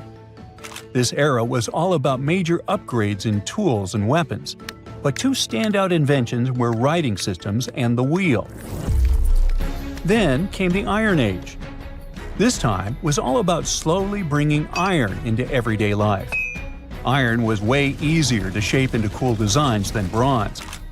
Now this was a big deal, because iron, especially transformed into steel, provided significant improvements in all aspects of life. Tools became lighter, cheaper, and stronger compared to their bronze equivalents. You get it? Good. So, researchers have long debated whether the treasure dates back to the post-Archaic era or the latter part of the Bronze Age. The most recent study claims that those artifacts were created in 1400 to 1200 BCE, and something really doesn't add up. First off, the Iron Age began around 500 years after these artifacts were crafted. Plus, ancient craftsmen couldn't know back then how to work with metals that landed on Earth approximately 1 million years ago. And while the dates are really hard to explain, there is a logical explanation for the craftsmanship. The theory here is that those metal workers simply had access to the fallen meteorite, and thus, they could study it well and discover its properties before using it for decorative purposes. They could have figured it out through trial and error, and once they knew exactly how to work with this extraterrestrial metal, they proceeded to adorn the artifacts with it. Plus, there were the Phoenicians, who contributed to their craftsmanship. Now, it's true that the Iberian people have been processing metal and making pottery long before the Phoenicians settled on the peninsula. But the arrival of new metalworking techniques and the introduction of the potter's wheel enabled them to produce better quality goods much faster than before. So, we figured out the extraterrestrial origins of the Iberian artifacts. But guess what? This area is still under suspicion. The reason for that is the language they spoke. You see, for most modern languages people use today, there will always be some proto-language. Say for Italian, Spanish, and French, it's Latin, hence their similarities. But wait, Iberian was largely spoken where modern Spain is, so why isn't Spanish similar to it? Well, the truth is, no language today is similar to the Iberian. Maybe only the Basque language, but it's because of some similarities found in their numerical systems. Basque is classified as a language isolate, or simply unrelated to any other known languages, and the only language isolate in Europe. The Iberian language is unclassified. While the scripts written in it have been deciphered to various extents, the language itself remains largely unknown. And look at the alphabet the Iberians had. Looks like it doesn't really belong to our planet. But hold up, this one might be a bit of a stretch. When the Phoenicians came to the peninsula, they brought along their alphabet to the Iberians. But honestly, the Iberians probably weren't keen on just copying someone else's writing system, so they tweaked it until it looked completely different. Let's just say they took some inspiration and ran with it. While linguists can guess to some extent how most characters sounded, actually translating the language is still completely impossible. The Iberian language was non-Indo-European and faded away over 2,000 years ago. And there aren't any similar languages left to help us out. Super frustrating, right? Yeah. We got over 2,000 Iberian inscriptions from tombs, coins, potteries, lead plates, and even cave wall carvings. But aside from a handful of words, we're totally in the dark about what they mean. Now, if we could understand their language, we might have learned that they were great thinkers and all, but we can only contemplate the works of art they left. Iberian culture has a lot of amazing stuff made by talented artisans. We're talking about not just metalwork and ceramics, but also detailed sculptures, textiles, jewelry, and other personal bling. But here's the catch. Making all those luxury items depended a lot on a big farming class. At the heart of Iberian society, most folks were involved in farming and taking care of livestock. Depending on where you were, the types of farming varied. For example, up in the north, they were all about growing grains, while down in Valencia, they focused on producing olive oil and other agricultural aspects. In the west, raising animals was the name of the game. Still, we don't have much information about the day-to-day lives of the many people doing this essential work. Yet, on the flip side, we know a lot about the upper class of Iberian society, who control these agricultural resources and hire the artisans. By the 7th century BCE, we start to see a group of Iberian princes who were living the good life, trading with the Phoenicians and enjoying fancy luxury items. You can spot this elite class in their burial practices. Cremation was the go-to method for funerals among the Iberians, and wealthy individuals were often found in cemeteries with all sorts of lavish goods and funerary sculptures that give us a peek into the fashion and hairstyles of the rich. Interestingly, starting in the 6th century BCE, there was a noticeable drop in the number of recognizable burials, which suggests that these elaborate funeral customs became more exclusive to a small elite. Meanwhile, the fate of the majority, farmers, artisans, soldiers, and laborers, who made up a big chunk of the population, remains a bit of a mystery. It used to be a pretty advanced civilization, but it vanished without a trace. Researchers think it could have been due to some massive earthquake, but so far, we don't know for sure. Stone Age people were grunting cavemen with spears. True or false? Absolutely false. They were gathering around and forming real culture as far as we've discovered. In Turkey, scientists uncovered a 12,000-year-old mystery that's revising history. It's a sophisticated cosmic calendar made out of giant stone temples that may actually be a warning from the stars. We're talking about Göbekli Tepe. This prehistorical site predates even Stonehenge, our classical stone ring circle, by 6,000 years. And it upends why we think Stone Age civilizations emerged and thrived. Here's how this discovery could change our collective history. Around 10,850 BCE, a massive comet, or better yet, a bunch of comet fragments, smashed into Earth. The skies darkened, the temperature dropped, big animals vanished, and it kicked off a mini ice age that lasted over 1,200 years.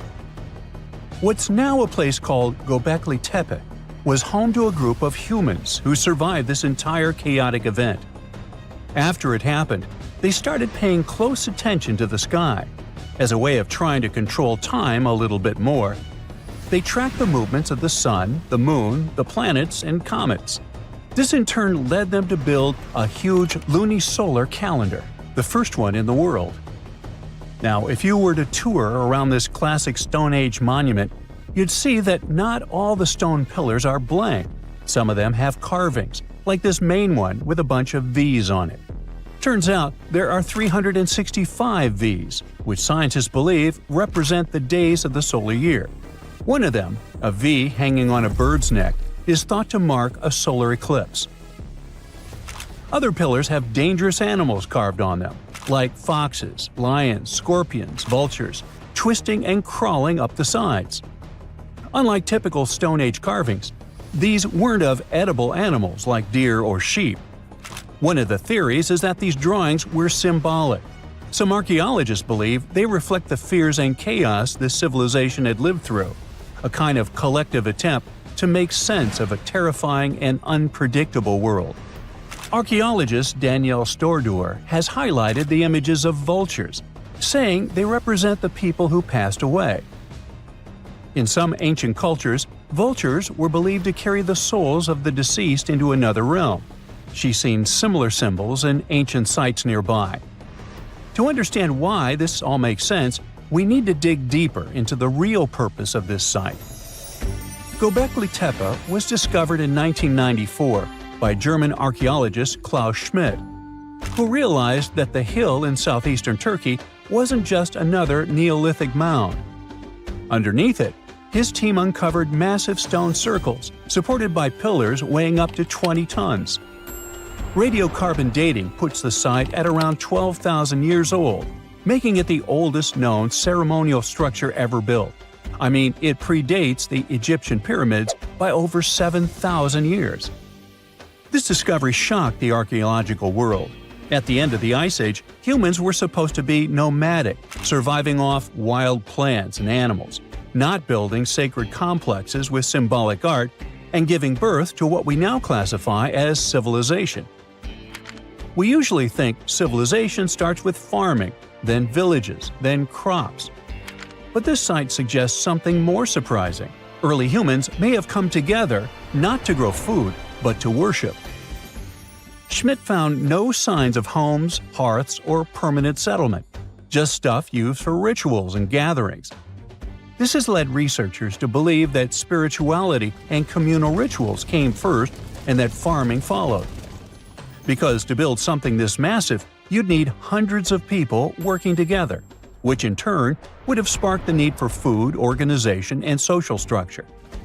In other words, the temple came first, then the village, then the farm. Now, Göbekli Tepe isn't just stirring debate because it's old. It's because it seems too advanced for its time, and that's where the more controversial theories start to emerge. Some researchers believe the builders of Göbekli Tepe weren't simply primitive hunter-gatherers experimenting with stone tools. They may have been the inheritors of ancient knowledge, remnants of a much older civilization that existed before the end of the last ice age. This idea ties into the Younger Dryas impact hypothesis, a theory that a comet struck Earth around 10,850 years ago, triggering a sudden and catastrophic climate shift. According to this view, the survivors of that event passed down their knowledge through symbolism, architecture, and oral tradition. And Göbekli Tepe could be one of the earliest attempts to preserve that memory. Now, if that's true, then the carvings at this site, especially the animal symbols on the pillars, aren't just decorative. They could be astronomical codes, tracking constellations and celestial events. But one pillar might hold the biggest secret of all. It's called the Vulture Stone, and it's freaking archaeologists out. On it, you'll find a strange combination of figures: a headless man, birds, and a scorpion. To the untrained eye, it might seem random, but some researchers believe these are ancient representations of constellations, like Scorpius among them, and that the headless man symbolizes a mass extinction event. Some even argue that this is the oldest known record of a comet impact, the one that triggered the Younger Dryas. And if you're wondering who this older lost civilization might have been, they are called Atlantis, or more neutrally, Civilization X. Theorists like Graham Hancock suggest that this advanced culture, destroyed in the chaos of the comet impact, passed fragments of its knowledge to survivors around the globe. In that case, Göbekli Tepe wasn't the start of civilization, it was the restart. Now, back to the stones. Pillar 43 may look like a celestial calendar at first, but when archaeologists recreated the sky patterns encoded in its carvings, they found a precise snapshot of the sky dating back over 13,000 years. It appears to show a meteor shower, a flood, and humanity's tragic end, aka the Headless Man. A snake rising from the ground might even symbolize tidal waves or destruction coming from below. But the story doesn't end there. Pillar seems to expand on the same disaster, the one they called the Terror of the Sky. You might see animals fleeing, waves, fire raining down. It paints a vivid picture of the meteor shower. But wait! While Pillars 43 and 56 may encode memories of a past catastrophe, Pillar 18 might be a forecast. That stone zooms in on the Aquarius constellation. If this sounds familiar, maybe it's from the phase Age of Aquarius, which is the age we're living in now. Some enthusiasts believe this may be a warning for us, and may be telling us that a similar meteor shower will hit Earth and thus you and me and us. I mean, chills! But hey, that's the kind of mystery that makes Göbekli Tepe so captivating. Today, archaeologists know that Göbekli Tepe was part of a much larger sacred complex, now known as Taş Tepeler, a network of ancient sites across the region, each with its own secrets and structures, but connected by shared patterns and motifs. In 2019, excavations began at this sister site, just 40 miles from Göbekli Tepe, known as Karahan Tepe. And here's the twist. Some researchers believe Karahan Tepe might be even older. Unlike Göbekli Tepe, which appears to have been primarily ceremonial, Karahan Tepe has signs of domestic structures like walls, tools, and perhaps even homes. And that changes everything. Because whether these sites were the work of highly sophisticated hunter-gatherers or survivors carrying the fragments of a lost pre-Ice Age civilization, one thing becomes clear: our ancestors weren't just surviving. They were planning, tracking, and predicting. They were far more capable, curious, and connected to the universe than we ever gave them credit for. Hey, I bet you didn't know that trees used to grow in the middle of Egypt's barren, sun-roasted Sinai desert. It's true. If you can't picture it, I don't blame you. But archaeologists have recently stumbled upon a tree-lined boulevard. Yep, an actual green avenue leading to a massive ancient fortress. No, this isn't some mirage or an overactive imagination, although I do have one. But it's turning our ideas of ancient Egyptian desert life upside down. Let's rewind a bit. The site in question is called Tel Abu Saifi, located in the northern part of the Sinai Peninsula. For a long time, it was known as a dusty archaeological footnote, the home of ruins from the Ptolemaic and Roman periods. You know, the era after Alexander the Great swaggered through Egypt and the Roman Empire called dibs. But recently, Egypt's Ministry of Tourism and Antiquities decided to give it a fresh dig. And what they found out turned to be more than just a forgotten outpost. We're talking about a full-on military fortress with defensive trenches, paved roads, lime kilns, barracks for soldiers, and even room for their families. A whole bunch of living quarters right in the middle of a desert doesn't feel very homey until you remember our star, the unexpected Green Avenue. This road was over 300 feet long and 36 feet wide, as long as an American football field, paved with limestone slabs and lined with more than 500 clay planting pits. These weren't for show. They held actual trees, creating a shaded tree-line entrance straight to the fortress. Imagine walking through that, the sun blazing overhead, and suddenly, blessed shade. Ooh. Now, that's not just a grand entrance, that's an ancient red carpet, or maybe a green one. But this wasn't about curb appeal. The existence of hundreds of trees in a desert landscape over 2,000 years ago tells us something big. You see, the Ptolemaic Egyptians weren't simply good at building monuments. They were also masters of water management. In a place where rainfall is rarer than a selfie with a pharaoh, they somehow found a way to grow rows of trees. Now, let that sink in. To irrigate that many trees in a desert, they must have had a sophisticated irrigation or water transport system, something capable of moving and distributing water efficiently in this harsh climate.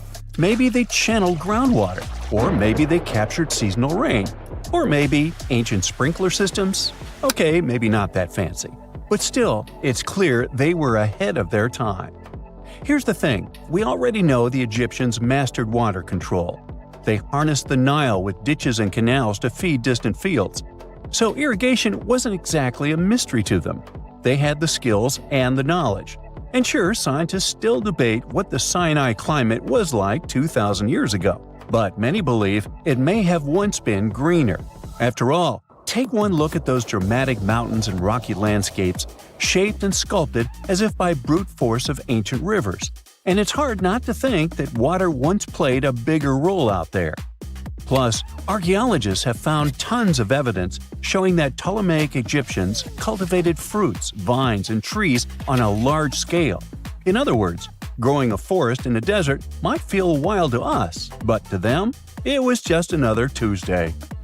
And now, this Green Avenue is making archaeologists wonder, what if similar irrigation systems were used elsewhere, say for transporting the enormous stones used to build the pyramids? There's already a theory that ancient rivers or human-made canals helped move those stones. And the Tel Abu Saifi discovery? Well, it might just be the missing puzzle piece. This isn't just a dream. Back then, rivers were like highways, power grids, and cargo trains of the ancient world, all rolled into one. Egyptians used them for everything: irrigating crops, trading goods, powering industry, and even mobilizing for war. If you were doing something important, odds are it involved a river. But wait, it gets even better. Excavations revealed deep defensive trenches, like ancient moats, dug more than 6 feet deep around the fortress. Those weren't just muddy ditches. They were part of an elaborate defense system designed to be filled or bridged to control access. Think of it as ancient Egypt's version of a retractable security gate, minus the hydraulics. And while the trenches were keeping intruders out, life inside the fortress was bustling. Remember how we said archaeologists had found military housing units? It turns out soldiers might have lived there with their families. So this wasn't just a barracks, it was a thriving community, with meals, routines, kids playing, and probably a whole lot of ancient gossip flying around the dinner table. In addition to all the military stuff, researchers found 4 massive lime kilns used to produce quicklime, an essential ingredient for making construction mortar. These kilns are a big deal because they suggest that during the later Roman period, Tel Abu Saifi turned into an industrial hub. It was like the Home Depot of ancient Egypt, churning out materials to build and repair buildings. But here's where the plot thickens. Underneath all of this, beneath the roads, the trenches, the kilns, archaeologists found the corners of an even older structure, a mystery building. Could it be the remains of a third, much older fortress? Or an ancient cemetery or lost city? Nobody knows yet, but one thing's clear, this story isn't over. Honestly, this might be the coolest archaeological cliffhanger of the decade. So, what does this all mean? Well, for starters, it challenges everything we assumed about desert life in ancient Egypt. For the longest time, deserts were thought of as natural barriers, dry, deadly, and empty. But this find suggests that the desert might have once been green and full of life, not because the climate was dramatically different, but because the Egyptians were incredibly good at bending the environment to their will. They didn't just survive in the desert, they transformed it. It also adds fuel to the fire in the age-old debate about ancient Egyptian tech. If they could build a fortress with tree-lined roads, moats, irrigation, and industry in the middle of the Sinai, is it really such a stretch to imagine they could engineer water channels to move pyramid stones? Forget the Ancient Aliens TV show. Sure, it's entertaining, I'll give you that, but it makes us forget something crucial. Those people were brilliant. A lot of what we call modern technology is recycled ancient ingenuity. And who knows how much knowledge we've lost over time. Meanwhile, the dig continues. Scientists are now mapping the entire Tel Abu Saifi site, trying to piece together how all the structures connect. Some want to analyze soil samples to find traces of old tree roots and maybe even figure out what kinds of trees once grew there. Imagine if they were date palms. We might be looking at the world's oldest snack lane. You already know that the implications of the discoveries don't stop with history books, right? This kind of discovery has modern relevance too. Our world is going through a lot of change, with crazy weather and huge heat waves. So maybe we should be asking, what can we learn from ancient civilizations that once made the desert bloom? If nothing else, Tel Abu Saifi reminds us that the ancient Egyptians were more than just pharaohs, pyramids, and mummies. They were visionary planners, eco-architects, and straight-up problem solvers. They didn't wait for nature to hand them what they needed, they engineered it. And thanks to discoveries like this, we're getting a clearer picture of just how advanced and, frankly, how cool ancient Egyptian civilization really was. So next time someone tells you deserts are just empty wastelands, you can hit them with this fun fact. Over 2,000 years ago, in the heart of the Sinai Desert, there was a fortress with a tree-lined avenue, moats, military housing, an industrial center, and even a secret underground structure. Take that, sand dunes! Who knows what else is still buried out there, waiting to rewrite history? You've heard of Dune, right? Giant sandworms, Zendaya and Timothée walking the desert in funky spacesuits, fighting over spice. Well, welcome to Mount Baldy, our very own real-life version of Dune, minus the celebrities and giant worms. Instead of space drama, we're dealing with something even weirder. A dune that's literally eating people. Mount Baldy rises over Lake Michigan like a giant sandy mountain, looking totally normal. But under all that sand, there's a mystery that's got scientists scratching their heads. It all started on a sunny afternoon back in 2013 when a 6-year-old boy named Nathan was running up the dune. The boy was on vacation with his family and his best friend. They were excited to spend their days swimming in the lake's cold water and soaking in the warm sun. At some point, Nathan and his best friend got tired of swimming and decided to explore the dunes. Their idea of fun was to run up the slopes and then slide it all the way back down. When they were running uphill, Nathan took the lead and saw something weird. A hole. He leaned forward to check it out when the ground literally swallowed him whole. It happened too fast. Nathan was gone before his friend got there. His family freaked out, and for 3 long hours, search teams desperately tried to find him. Don't worry, the guy survived, even though his chances were slim. And since then, scientists have been trying to understand what on earth caused this accident. The weird part here is that dunes like Mount Baldy shouldn't have holes or empty spaces underneath them. Dunes are supposed to be solid piles of sand. For sinkholes to happen, there needs to be running water below ground. This water usually weakens the soil up until the point where the ground breaks beneath the surface and a huge hole opens up. That afternoon that Nathan disappeared, a geologist happened to be passing by and was completely shook by what had happened. Erin Argillen, who tried helping with the rescue, said she never heard of anything like that in her years of studying dunes. She was determined to figure it out though, so she went back to Mount Baldy and used ground-penetrating radar to scan the dune. That's when she saw the problem was way bigger than expected. Bizarrely enough, there were another 66 hidden holes just waiting to collapse. It was like Mount Baldy was a dune full of invisible traps, and no one had any clue why.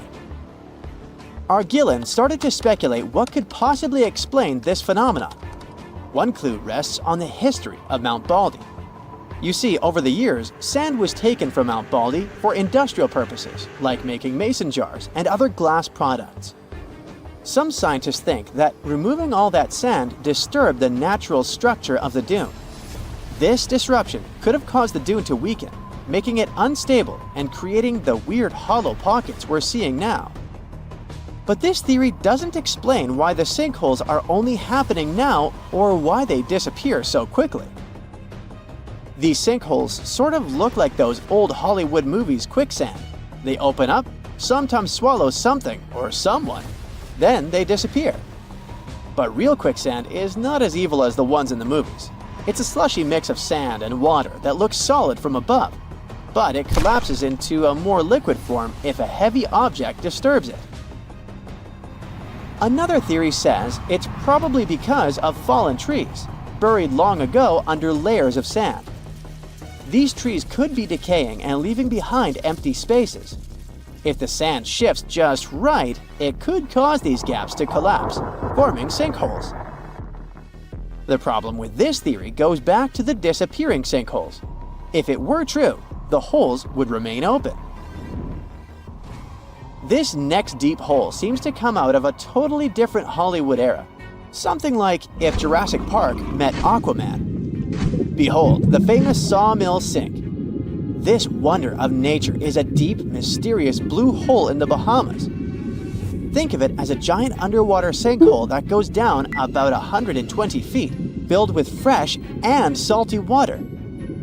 It's a natural wonder by itself, but also because scientists started to uncover perfectly preserved fossils and ancient bones in it. We're talking extinct species like giant tortoises, crocodiles, and even an ancient rat the size of your backpack.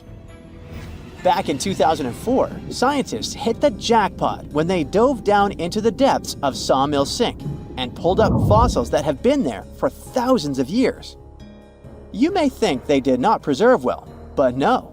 The water there is so cold and low on oxygen that everything stayed in tip-top shape, like it had been frozen.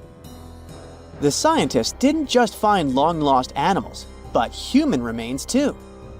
These bones composed a human tibia and sacrum of a Lucayan person, the indigenous folks who lived in the Bahamas about 1,000 years ago.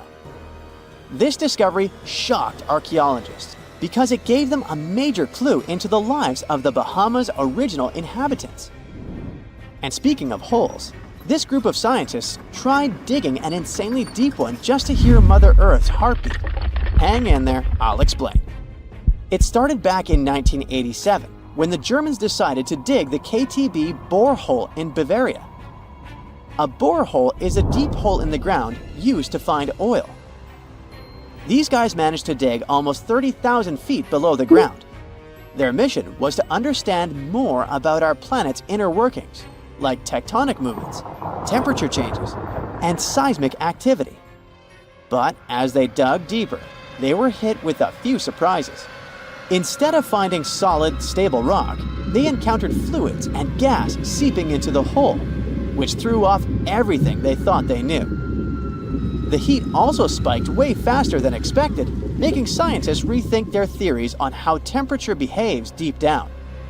They actually had to stop digging because they reached the insane temperature of 572 Fahrenheit. This whole experiment sparked the interest of a Dutch artist who decided to tag along and do an experiment of her own. She used a geophone, which is an instrument that converts ground movements to voltage, and she recorded sound waves from the hole. When she got the results, she was shocked to hear that the sounds they recorded resembled a distant thunder and almost sounded like a real heartbeat. Okay, so this diamond mine could easily be scouted as a location for some Star Wars sequel, and I'm not even joking. Located way up in the remote wilderness of northern Canada, surrounded by ice, snow, and a lake, sits the Diavik Diamond Mine. Since opening in 2003, Diavik has produced over 100 million carats of high-quality diamonds. But what really makes Diavik special is how it's powered, in part by a wind farm. Yep, they managed to do that even in the cold tundra. When Diavik first opened, it was all about open-pit mining. But now they've moved underground, digging deeper to find those hidden treasures. And to make it all work, they had to build a dike system to stop the lake from flooding the mine. Pretty intense, right? And then there's the Monticello Dam, which sounds pretty Italian, but it's actually located in Napa Valley, California. This beauty was built between 1953 and 1957, and it created Lake Berryessa, which holds the record for the 7th largest man-made lake in California. The lake covers approximately 20,000 acres, which is about as big as Disney World in Florida. And although this lake works as a water reservoir for the northern region of the San Francisco Bay Area, that's not its most important feature. Its most unique feature is known as the Glory Hole. The Glory Hole is a morning glory type spillway which helps to drain the excess water from the dam. It has a diameter of 72 feet at the top, and it can drain an astonishing 48,000 cubic feet of water per second, when the lake reaches its maximum capacity. If you thought about swimming around in the lake, forget it. It's pretty fascinating, but it was forbidden since someone swam too close to it in '97 and was swept inside the spillway. Yikes. A ship filled with gold and other treasures worth over $13 million was found in the middle of the Namibian desert after almost 500 years. The worker who found it was actually looking for diamonds, but ended up with something way more valuable for history. There were some blocks of copper, some wood, pipes, and elephant tusks. The miners called for an archaeologist, who soon realized it wasn't a disturbed beach like they thought, but a shipwreck. All evidence showed that it was a Portuguese trading vessel, Bom Jesus, that went missing in the 16th century. Experts believe it was a special kind of ship that was bigger, stronger, and better than older ships from Portugal and Spain. These ships were built to take Portuguese explorers on long trips to distant places like India, China, and Japan, and come back with tons of cargo. The Bom Jesus was likely carrying treasures from Lisbon, Portugal, to Western India.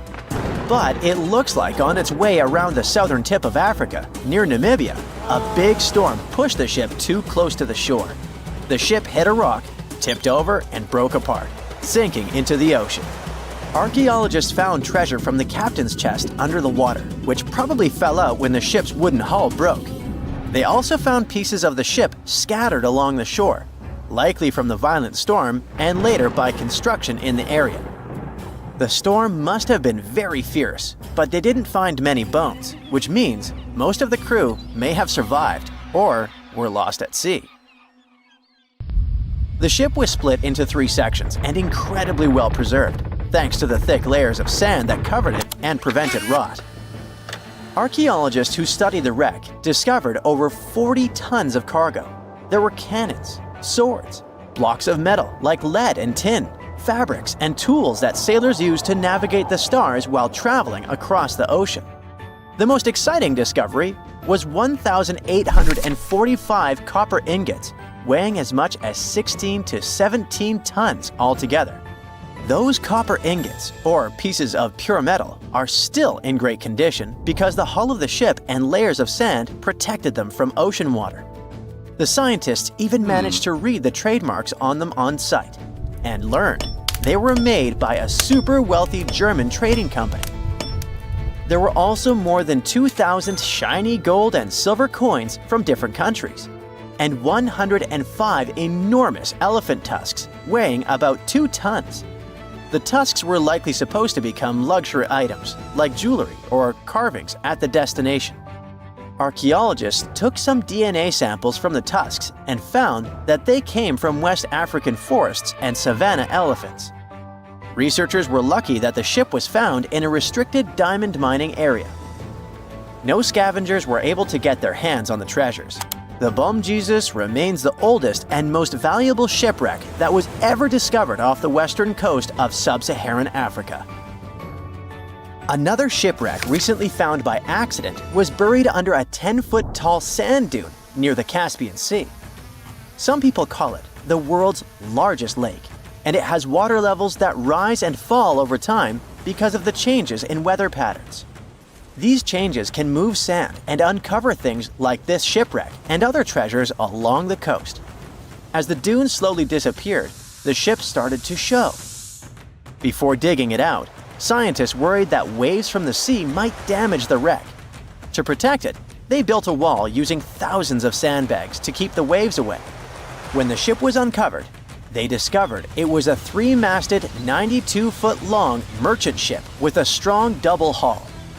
Wood samples showed the ship was built in the 18th to 19th century using trees like Scots pine, spruce, and larch from the Volga River area or the Caucasus.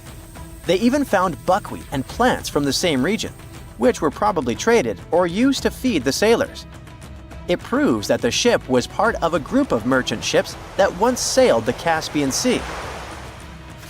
An amateur fisherman who was 20 feet under the sea off the coast of Turkey noticed some huge metal remains.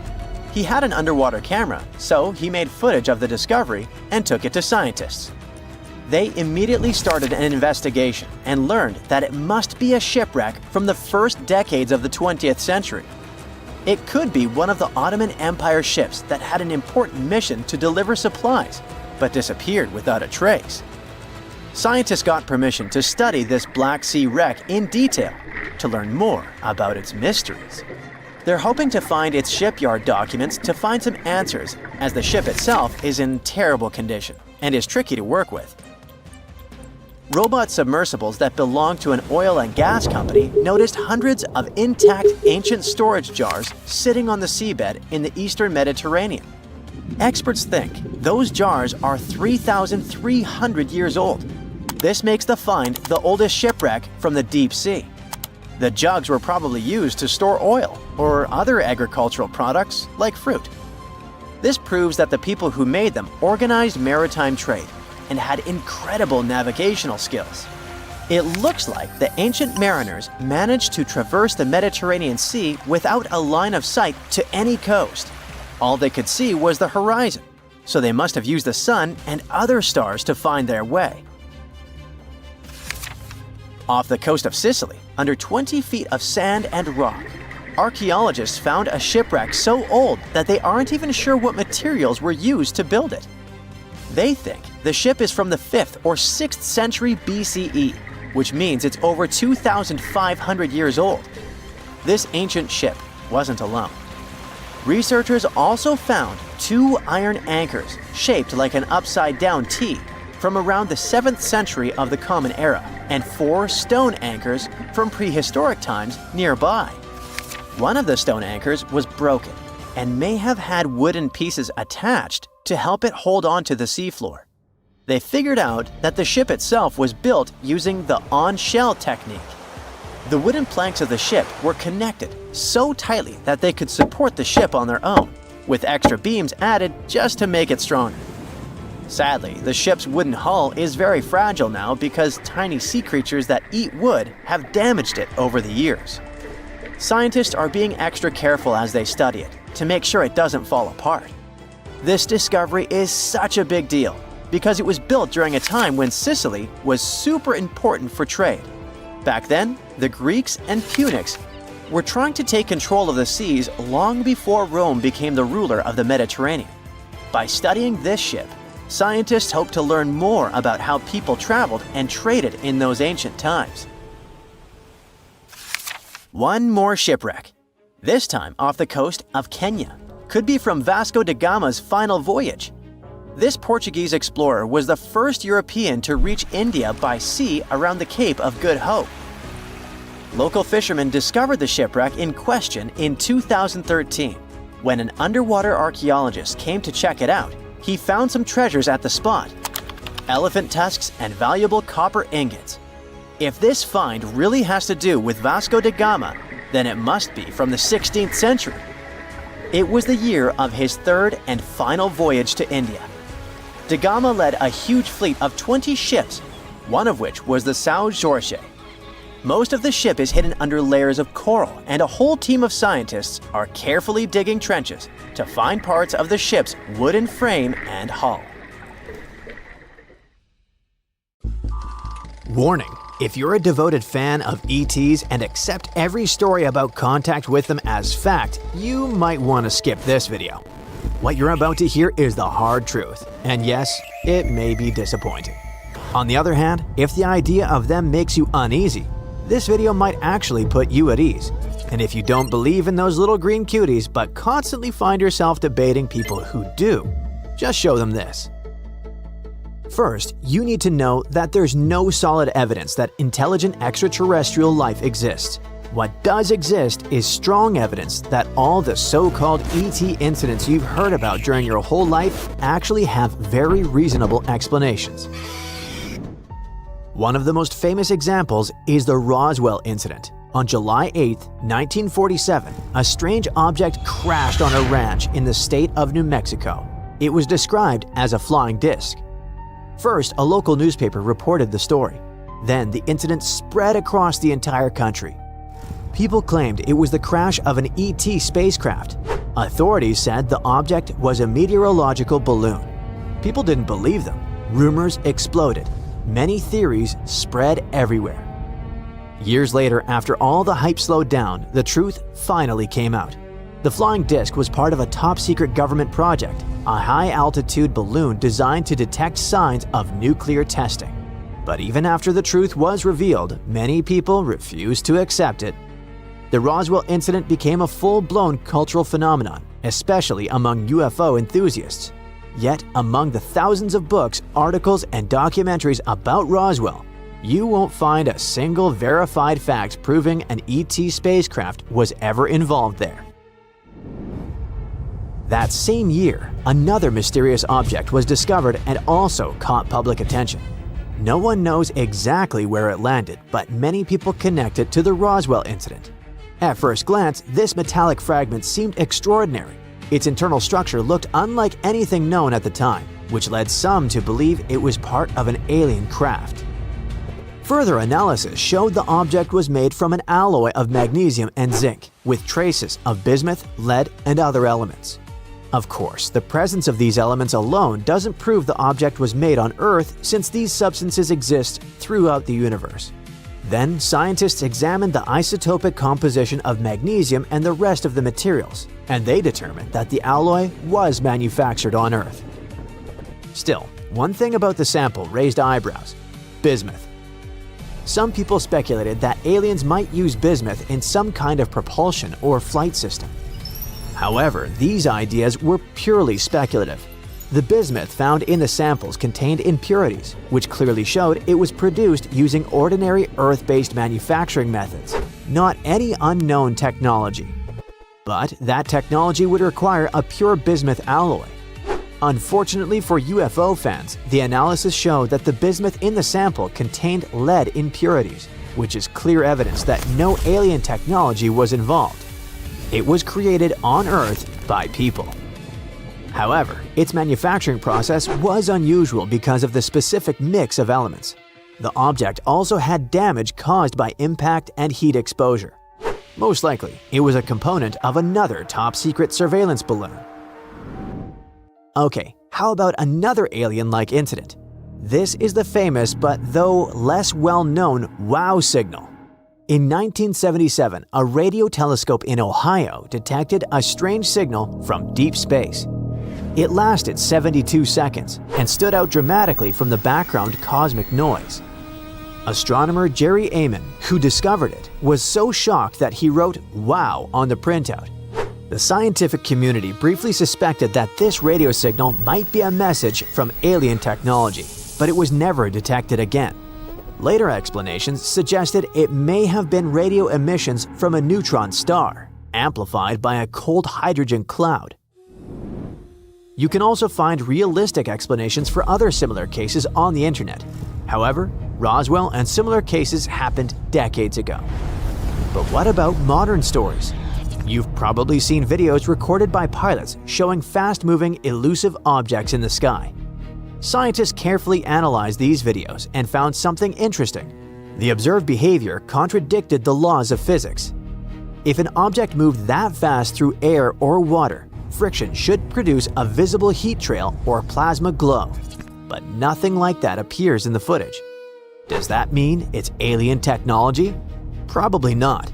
A much simpler explanation is that the cameras used weren't advanced enough to capture what was actually happening. We don't know the distance between the object and the camera. We don't know its real speed. It could be a visual artifact, a sensor glitch, or a lens distortion. If you still believe these recordings show real UFOs, ask yourself this: why, after all these years, do we still have no high-quality footage? Why is it always low resolution, blurry, and often black and white? Millions of unclear images mean nothing compared to a single clear, high-resolution video, and we don't have one. The probability that UFO sightings are optical illusions or sensor errors is far higher than the probability that they represent alien spacecraft. Many people simply want to believe in ETs, so they amplify hype about any news hinting at extraterrestrial technology. A perfect example is Oumuamua, the first known object to enter our solar system from interstellar space. Some people panicked, claiming it was an alien probe. In reality, it was almost certainly an interstellar asteroid-like object. Remember the more recent panic surrounding 3I Atlas? Online rumors claimed it was an artificial object that would approach Earth in November 2025 and change our lives forever. November has passed, the object is now moving farther away. No alien invasion happened. So does that mean the only way to find extraterrestrial life is to wait for random space rocks to pass by? Or hope someone records a UFO in 4K, or 1080 at least? Can we actually do something ourselves? Yes, we can search for technosignatures. Technosignatures are signs of technological activity that intelligent life could do. These are biosignatures like microbes or molecules that suggest simple life. But searching for biosignatures across space is incredibly difficult. Technosignatures are easier. They include radio signals, laser emissions, or atmospheric pollutants such as carbon dioxide or methane. Earth itself emits technosignatures detectable from afar, so why not look for the same on other planets? Where do we start? There are over 6,000 known exoplanets. Any alien technology would be based on the same physics and chemistry as ours, because the laws of physics are universal. Maybe massive solar panels on a distant planet produce excess heat we can detect, or perhaps large-scale industry releases chemicals visible through powerful telescopes. There's a checklist of techno-signatures scientists look for. When something matches the list, the real work begins. Researchers must confirm that the signal comes from technology, not a natural process in space. A few years ago, astronomers observed a Tabby's star, about 1,280 light-years away. Then, they noticed that it began to darken as some huge object blocked it. Its unusual dimming led to speculation about alien megastructures. They suggested it could be some giant alien ship that parked near the star. In reality, it was just space dust flying around. That's why every techno-signature requires careful verification. However, so far, no confirmed techno-signatures have been found. Space is vast, the planets are distant. Maybe we simply can't see each other yet. Even if there is intelligent life, our communication might be impossible with current technology for them and for us. One famous Italian-American physicist, Enrico Fermi, once summed this up with a simple question. Where is everybody? No. How is it possible that no one in the whole cosmos has contacted us yet? Perhaps the most uncomfortable answer is the simplest one. Maybe we really are alone. Of course, there's a possibility that the aliens just don't want to get in touch with us, or they're still developing their technologies for interstellar connection. But let's be realistic. Aliens don't exist. Probably. Wow! Scientists have found a lost city beneath Egypt's pyramids. And it's incredibly large, bigger than the biggest target you can imagine. Underground chambers, passageways, and vertical structures. Scientists have no idea what purposes they serve. But let's start from the very beginning. Italian and Scottish scientists studying the Pyramid of Khafra discovered something that looked like secret tunnels under 3 pyramids. This find might change what we know about ancient Egypt. The expedition, called the Khafra Project, was led by Corrado Malunga from Pisa, Italy, and Filippo Biondi from the University of Strathclyde, Scotland. Their mission was to focus on exploring Khafra's pyramid, the second largest on the Giza Plateau. Scientists uncovered a massive structure beneath the Pyramid of Khafra. Could it be an ancient Egyptian underground city? The experts analyzed the data they had and came to the conclusion that 8 large vertical structures could be hiding beneath, possibly wells or shafts. They extend a staggering 6,500 feet across. Imagine placing 2.5 Burj Khalifas on the ground, one after another, and you get the sheer size of this find. These shafts also plunge nearly 2,000 feet underground. Some of the deepest underground stations in the world are located at a mere 380 feet underground or so. These cylindrical shafts are surrounded by spiral paths. Picture some old Gothic castle. They're connected to 2 giant, weirdly shaped chambers. Are those cubes? Or possibly bowls? Each of these chambers is likely more than 260 feet across. Now, even though we know about the structures now, no one has figured out their original purpose yet. Want to hear something even more shocking? Okay then. The team is almost sure that similar access points can be found under all 3 pyramids. In other words, all of them might be linked by a hidden system of underground tunnels, chambers, and passages.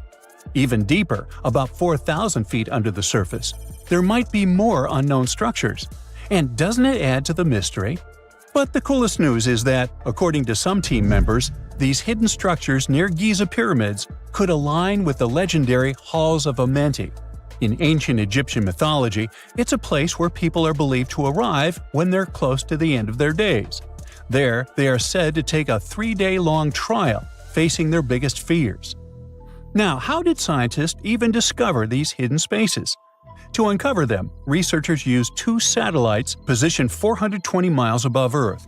They sent radar signals to the Giza Plateau, and these signals generated detailed images, which were later compiled into a 3D model of the underground layout, including the newly detected shafts. Then, using synthetic aperture radar or SAR technology, which is a type of radar that can penetrate through stone, the team also spotted 5 small room-like structures hidden deep within the pyramid. One of these chambers contained a sarcophagus, which was once thought to be the tomb of Pharaoh Khafra. But now, scientists believe this was a mistake. The true burial site is likely to be elsewhere. In any case, These 5 hidden rooms were completely unknown before the scans. They seem to be arranged in the center of the pyramid and are linked to underground pathways leading somewhere below the structure. There's an opinion that these tunnels could lead to more hidden chambers and wells.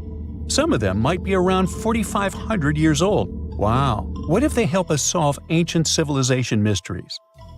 Preliminary data suggests that all this underground space can be much more than a few empty chambers. There might be many more hidden structures near the Giza pyramids.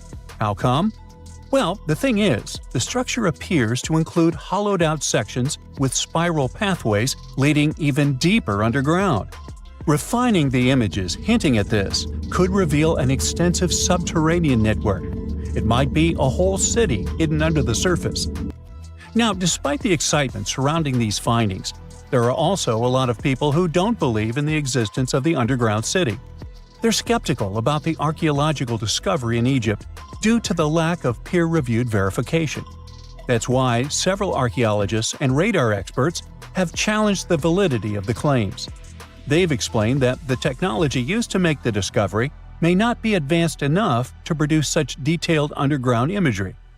According to them, the 5 smaller chambers found near the surface could be natural formations, since the area had had sacred significance long before the construction of the pyramids. Some experts have even dismissed the use of radar methods in this context altogether. They call these methods scientifically unproven and question their accuracy. The discovery has also reignited discussions about ancient Egyptian myths and the possibility of hidden texts lying somewhere beneath the Giza pyramids.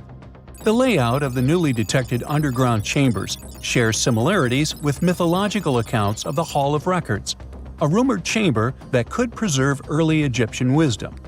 If confirmed, these findings could significantly reshape the understanding of Egypt's sacred topography.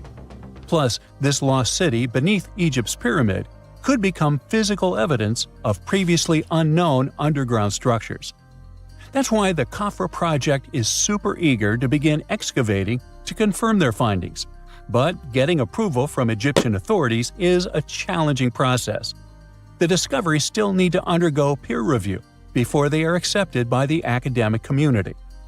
By the way, this recent archaeological discovery in Egypt comes on the heels of another discovery involving a weird structure beneath the Royal Giza Cemetery, which researchers believe is unnatural in origin. Archaeologists use remote sensing techniques and uncovered a mysterious L-shaped structure underground in the Western Cemetery of Giza. This area is known to house burials of royal family members and high-ranking officials.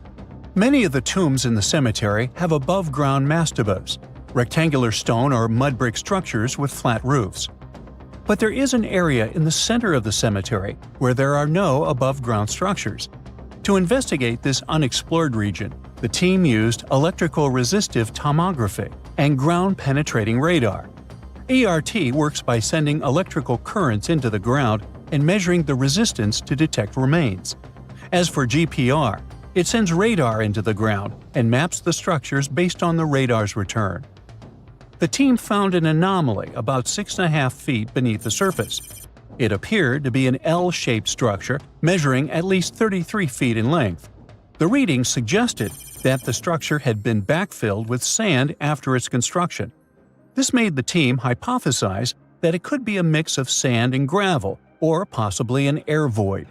This anomaly was classified as a highly resistive structure, which meant it didn't occur naturally. Motoyuki Sato, the study's lead author and professor at Tohoku University in Japan, claims that the structure is not a natural formation due to its sharp shape.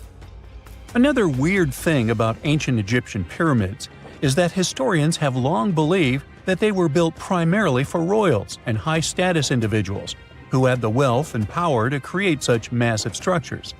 However, new research from the archaeological site of Tombos in modern-day Sudan challenges this assumption. The thing is, Tombos' pyramid may have served as burial sites for low-status workers as well as elites. The hard-working members of ancient communities may have found their last resting place in some of the most visible monuments, including the pyramids. Located along the Nile River in the ancient region of Nubia, Tombos became part of Egypt after its conquest of the area around 1400 BCE. That's when Egypt established the site to strengthen its colonial control. Workers at Tombos built pyramids, but those were much more modest than the famous pyramids of Giza. The research team reanalyzed 110 human skeletons from Tombos, originally studied in 2012. In particular, they examined the entheses, the areas where tendons and ligaments attach to bones. Such an analysis can give us insights into the amount of physical labor a person performed. When someone does hard labor, their bones often develop distinct crests and ridges at these attachment points due to the stress on the tendons and ligaments.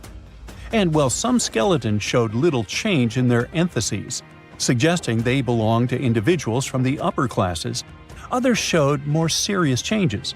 It means they belong to lower-class workers.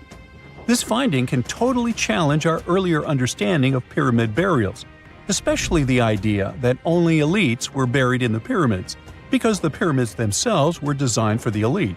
This recent research may prove that lower-class workers may have found their final resting place in these monumental structures too. It turns out the Great Pyramid of Giza might be way older than we think, like over 20,000 years old. That's older than farming or written language. But then, who built such astonishing monuments? Were those even human? Italian researcher Alberto Donini based his idea on something called the relative erosion method. In short, you look at how stone wears down over time and say, yeah, this kind of damage would take way longer than a few thousand years.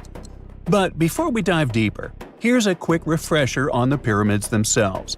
The pyramids of Giza are some of the oldest giant stone structures ever made by humans. 2 of them are still the tallest pyramids ever built in the ancient world, and the Great Pyramid of Khufu is the tallest of the 3. There's one more reason why that Great Pyramid is special.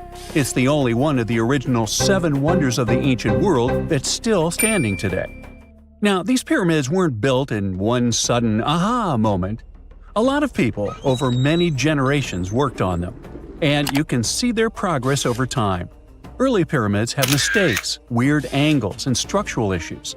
As for the later ones, they get cleaner and more efficient. It looks like the builders were slowly figuring things out. Each generation solved new engineering problems and got better at it. It's like updates to a smartphone. Each new version is smoother and more advanced. This brings us to the big questions. How old are the pyramids? And who built them? Oh, and how on earth did people move and stack stones that weigh as much as trucks without modern machines?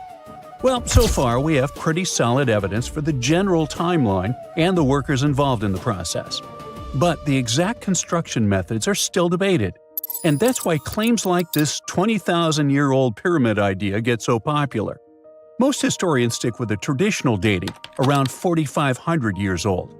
Now let's get back to the relative erosion method. Wind, rain, heat, cold, they all slowly eat away at rock.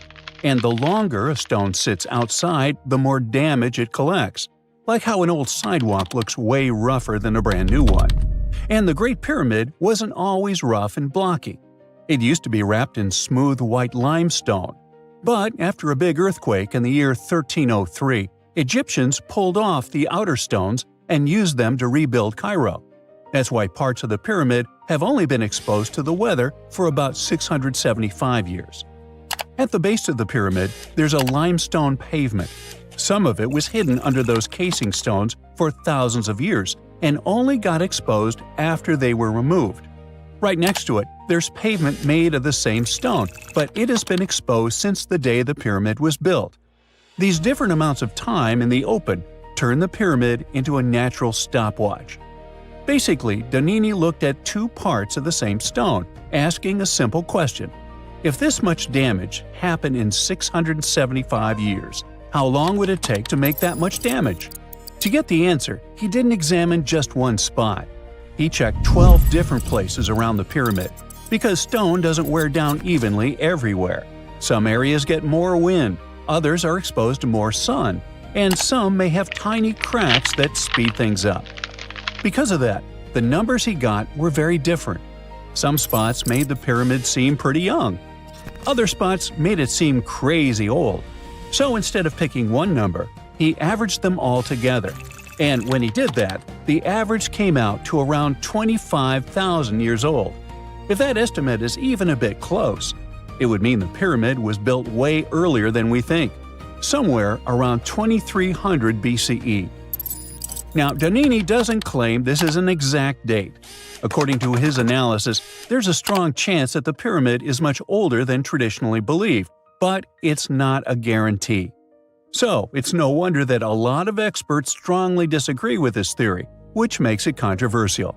Now, that's a great thing about science. It's based on facts, not whatever is popular at the time. But let's sneak a peek inside these mysterious ancient pyramids.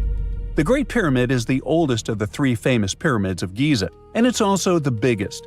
It was built as a tomb for Pharaoh Khufu, who ruled during Egypt's 4th dynasty. If you've ever heard the name Cheops, that's just the Greek version of Khufu's name. Basically, same guy, like Robert versus Bob. Right next to the Great Pyramid, there are two more large pyramids. Those weren't some random projects, they were built for Khufu's family. All three were constructed during Egypt's Old Kingdom, spread out over 3 generations of rulers. We really can't pin down the exact dates because we don't have enough evidence. Historians have to piece the whole story together with the help of ancient records, inscriptions, and radiocarbon dating, like assembling a timeline from half-burned notes and faded receipts. One big mystery is whether each pharaoh lived long enough to see their pyramid finished. These projects were massive and took years, even decades. It's very possible that some pyramids were completed by the next ruler after the original pharaoh passed away. The Great Pyramid itself was likely built around 100 years after an earlier one, which was a step pyramid. It was kind of a prototype that helped Egyptian builders figure out how to go from stacked steps to smooth-sided giants. But how did they actually pull this off? Because stacking millions of giant rocks into a perfectly shaped pyramid is not something you do when you're bored. First thing we should consider, nobody had really done this before. The older pyramid was more like a giant stone staircase, so cool, but very different. The pyramids at Giza were a whole new level. That's like going from building a shed to suddenly constructing a skyscraper and somehow not messing it up. For one thing, ancient Egypt had it pretty good back then. Every year the Nile flooded, and when the water went away, it left behind super fertile soil. In other words, they had tons of food, more than enough to keep people alive and feed a massive workforce. That extra food powered the pyramid project. The rulers figured out how to organize farming really well. They took that extra food and used it to support thousands of workers. Now, speaking of workers, some people likely worked on the pyramids full-time. Others were farmers who helped out when they weren't busy in the fields. Some people probably paid their taxes by doing labor. Plus, researchers found notes that showed a lot of day-to-day planning. During the wet season, Egyptians used shallow boats to float heavy stones closer to the site instead of dragging everything across land. So, the river was handling a lot of the heavy lifting. The real headache was getting those massive stones up. You just can't lift a multi-ton rock over your head and hope for the best. The defeat would be crushing. The builders had to use ramps. But if you build one long straight ramp from the ground all the way to the top of the pyramid, that ramp would be so huge it'd be like another pyramid. Like, congrats, you built the wrong pyramid first. So because of that, people came up with other ideas. Maybe the ramp wrapped around the outside, spiraling up like a parking garage. Or maybe the ramp was hidden inside the pyramid, which sounds cool and mysterious, but there's not great proof for it yet. What helped a lot was a discovery of an old stone quarry called Hatnub from the same time period. Archaeologists found a super steep ramp system that everyone used to think was impossible. It had holes for wooden posts on the sides, and workers probably used ropes and sleds to drag huge stone blocks uphill. Just imagine a group of people hauling a sled while looping ropes around posts for extra leverage. It's like ancient gym bros doing leg day non-stop. If the pyramid builders used something like that, it means the ramps didn't need to be massive. They could be way shorter and steeper. In any case, the mystery of the pyramids is far from solved. Maybe one day, someone will discover the rest of the tale. It turns out that the Great Pyramid of Giza is even more advanced than we thought. It can handle earthquakes with magnitudes of at least 6.8, and that's a big one. During powerful quakes, while nearby buildings were collapsing to the ground in ruins, the pyramid just absorbed the shaking and stayed standing. Was there a secret mechanism that helped it? More than 4,500 years ago, ancient Egyptians built one of the heaviest structures in human history, the Great Pyramid of Giza. Pharaoh Khufu ordered its construction around 2500 BCE, and it took about 26 years to finish.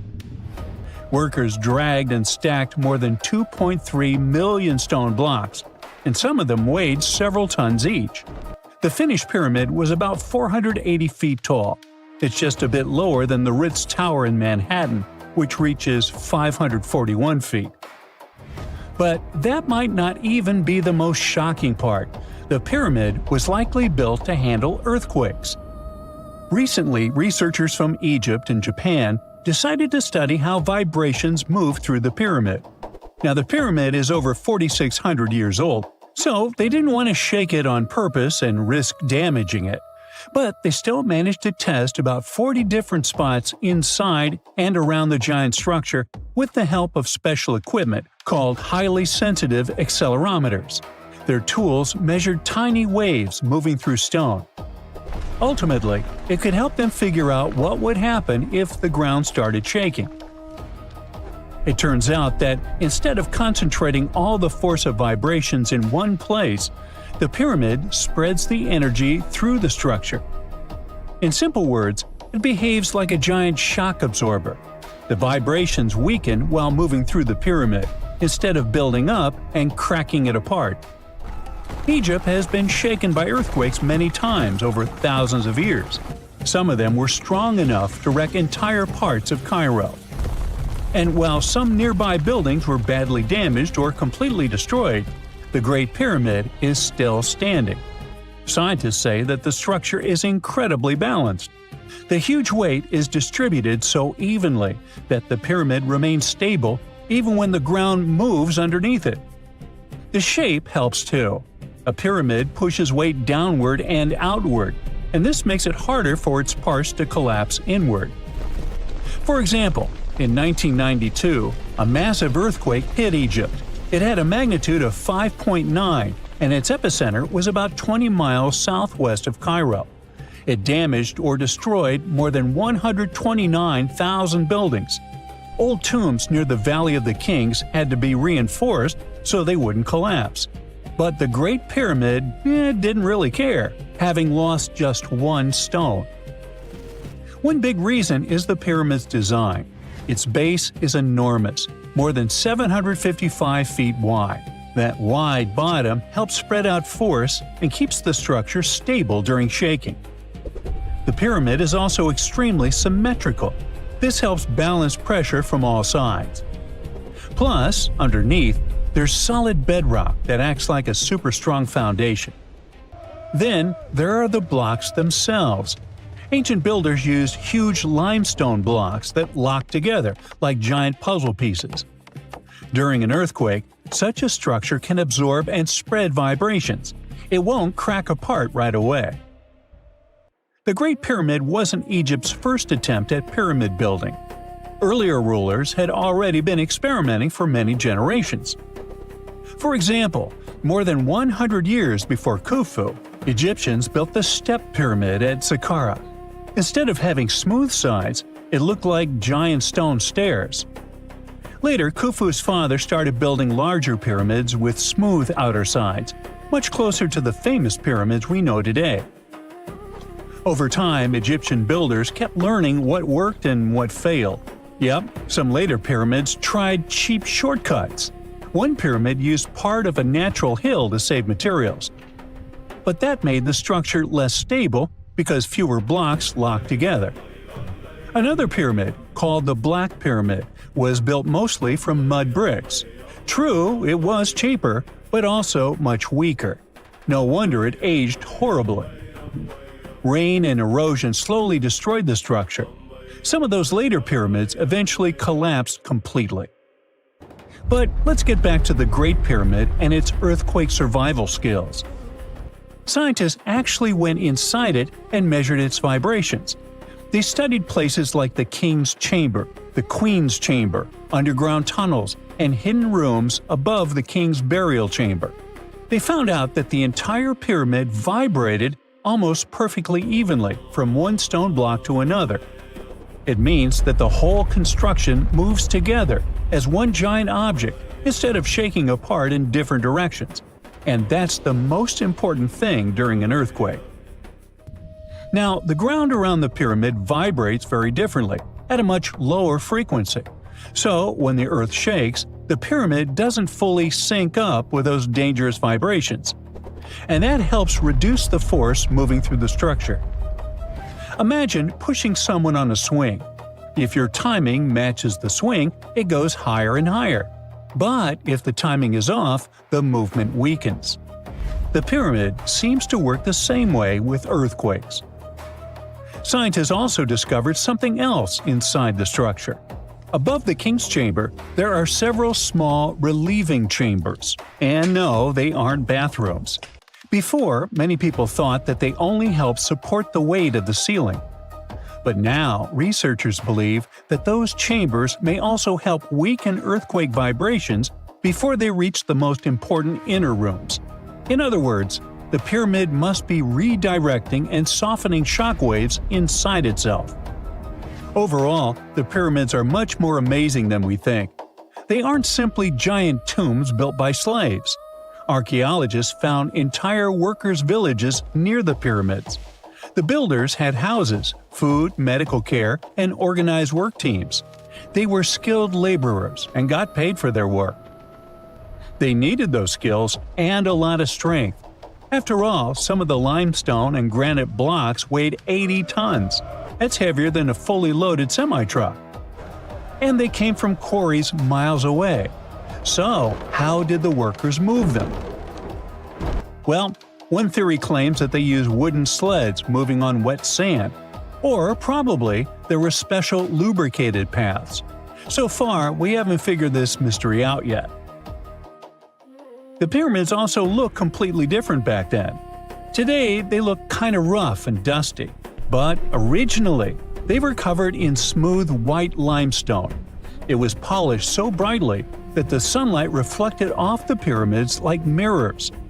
Inside the Great Pyramid, the temperature stays close to 68 degrees Fahrenheit almost all the time, even when the desert outside gets scorching hot during the day and freezing at night. The massive stone walls work like giant insulation. The Great Pyramid also lines up almost perfectly with north, south, east, and west.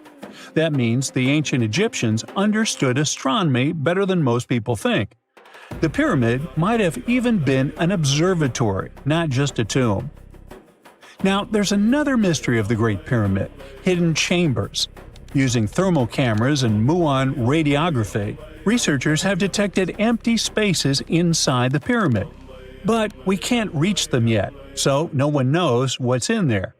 Of course, there are theories: secret rooms, lost knowledge, hidden chambers, or something that could change how we see the pyramid completely. Because the strange part is, even though the pyramids are supposed to be tombs, no one has ever found a mummy inside the Great Pyramid. The whole complex is huge. Giza isn't just 3 pyramids. There are smaller satellite pyramids, temples, worker villages, and long walkways connecting everything. The whole area shows how much planning went into these structures and how important they were to the ancient Egyptians. And the math involved is cool too. The Great Pyramid's base covers about 13 acres, and if you take the perimeter of the pyramid and divide it by the height, you'll get roughly 3.1416. That's pi. The ancient Egyptians managed to do it without modern tools, and scientists still don't understand how. Then, there's the alignment with the stars. Some researchers have proposed that the 3 main pyramids at Giza line up with the 3 stars in Orion's belt. If it's true, that might not be an accident. The ancient Egyptians believed that their pharaoh's souls would rise to the sky through that constellation.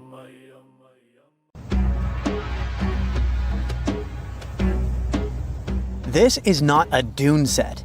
This is a very real desert in Niger. Jado was probably built by the nomadic Sao people and is filled with ksars, which are fortified houses made of salt and clay, with giant walls and secret passages. Located deep in the desert, it was once a vital stop for trans-Saharan caravans, but is now a hotspot for smugglers and bandits. The site has been off-limits since 2002 due to its dangers. The origin of the ksars remain a mystery. No archaeological studies have been conducted, leaving many questions unanswered. Even today, shifting sands reveal and conceal parts of these ancient ruins, fueling local speculation about what might still be hidden beneath the desert. Speaking of connective tunnels, scientists were blown away by the discovery of lava tubes in Saudi Arabia. These underground passages form when molten lava cools down. Researchers believe that ancient nomadic groups may have utilized these tunnels to survive the super harsh desert climates. While excavating the tunnels, archaeologists uncovered artifacts, rock art, and skeletal remains. The art and animal bones show that the people who used the tunnels were probably sheep and goat herders. They're still piecing together whether these groups lived in the tunnels for extended periods or just used them as temporary shelters. The Great Pyramid of Giza has been standing for thousands of years, but it's still hiding secrets. Using special scanning technology, scientists found two hidden structures under an ancient burial ground. The first is a shallow L-shaped structure, and below it is a much larger space that could be a final resting place or a chamber. The smaller structure was filled with sand on purpose, while the deeper one might be an empty chamber. Experts believe the two are connected, possibly as an entrance leading to a secret chamber. This is big news because it might give us some more insight into who built the pyramids and why. The world is full of ancient writing, but some messages refuse to give up their secrets, like the mystery of the Bash Plemi tablet. This unusual stone, pulled from a lake in Georgia, is covered in symbols no one can read. Even with modern technology, experts are completely stumped. The tablet is about the size of a book, with 60 symbols carefully carved into its surface, but 39 of them don't match any known language.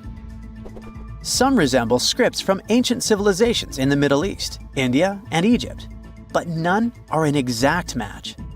To make things even trickier, part of the tablet is broken off, meaning a piece of the puzzle is missing forever. To rule out a hoax, scientists studied the tablet closely. They confirmed it's made of vesicular basalt, an extremely tough local rock. Whoever carved these symbols must have been really skilled. Based on similar archaeological finds, experts believe the tablet could date back thousands of years, possibly to the late Bronze or early Iron Age. Some symbols repeat, which could mean they're numbers. Maybe it's an inventory list, a record of battles, or even an offering to the deities. Until someone cracks the code, the Bash Plemi tablet remains an unsolved mystery from the depths of history. Experts are still stumped with what this Minoan disc might mean. The Phaistos disc is one of the most mysterious finds from the Minoan civilization. This 6-inch clay object, discovered in 1908, has strange spiral markings that no one has fully decoded yet. The disc has 241 symbols on both sides, showing everything from people and animals to tools and plants. Experts have come up with many theories about what the symbols mean. Some think it's an early form of Greek. Others suggest it's a prayer or a hymn. And some even believe it could be a letter from a king in Anatolia to a Greek ruler. Let's see who will be the first to figure this out. It's always a fun day at an archaeologist's office when they find something as big as a 2,000-year-old marble head.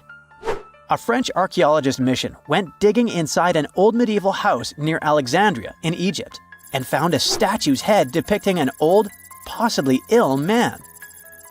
This statue dates from the last Egyptian dynasty before it became part of the Roman Empire, and the site where it was found is associated with the likes of Cleopatra and Mark Antony. For archaeologists, even the smallest finds at this site means a lot.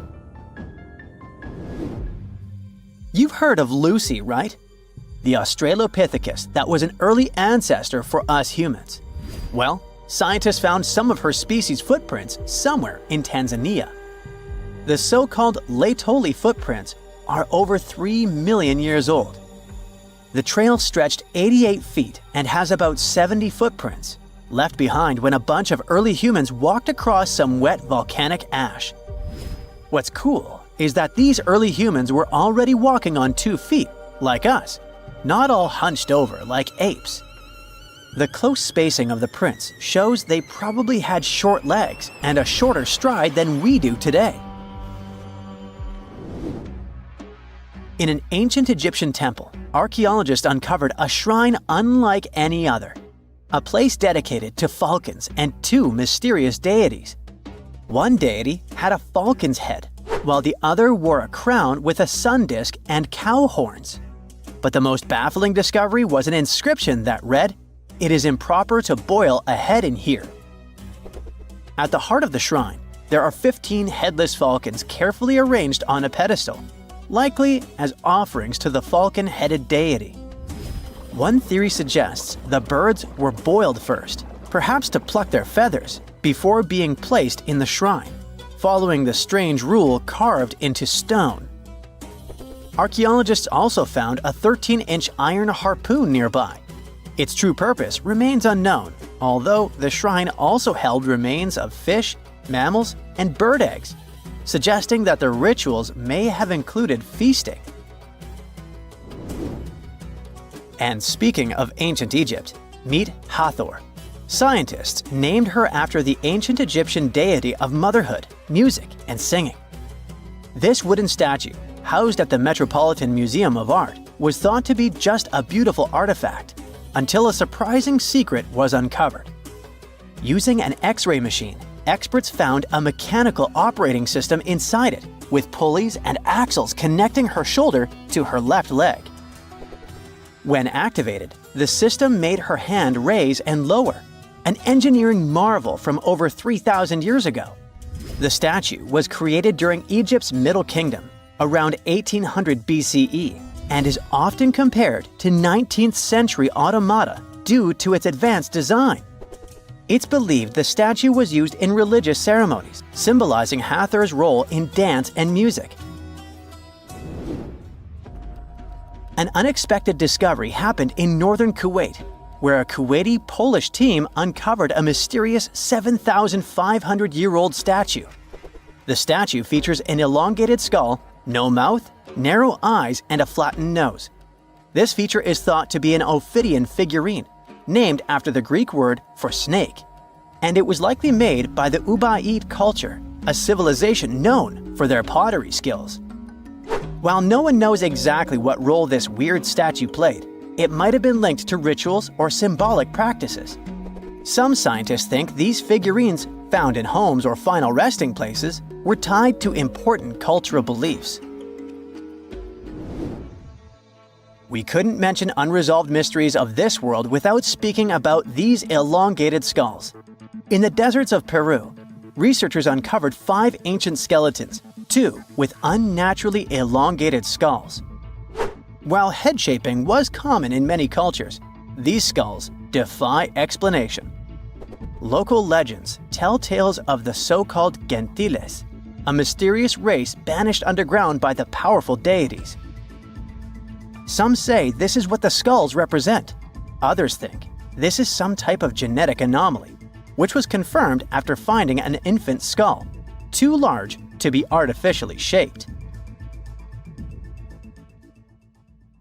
Thousands of years ago, way before cranes, engines, or electricity, the ancient Egyptians pulled off one of the greatest architectural feats ever: the pyramids. The massive stone blocks, some weighing as much as a Range Rover, sitting at a height of over 200 feet, seemed so unreal that many even believed ETs helped build them. But new research shows the secret was actually right here on Earth. The Egyptians probably used a giant ancient water elevator to move those heavy stones for their very first pyramid, the Step Pyramid of Djoser, around 4,700 years ago. Now, the first question that comes to mind is, where did they find such huge amounts of water to run this construction in the middle of the desert? Some studies say that the Sahara Desert had more regular rainfall thousands of years ago than it does today. So, the landscape resembled a savanna, not a desert. So it was possible there was enough natural water to support the hydraulic lift. Researchers found deep vertical shafts inside the first stone pyramid.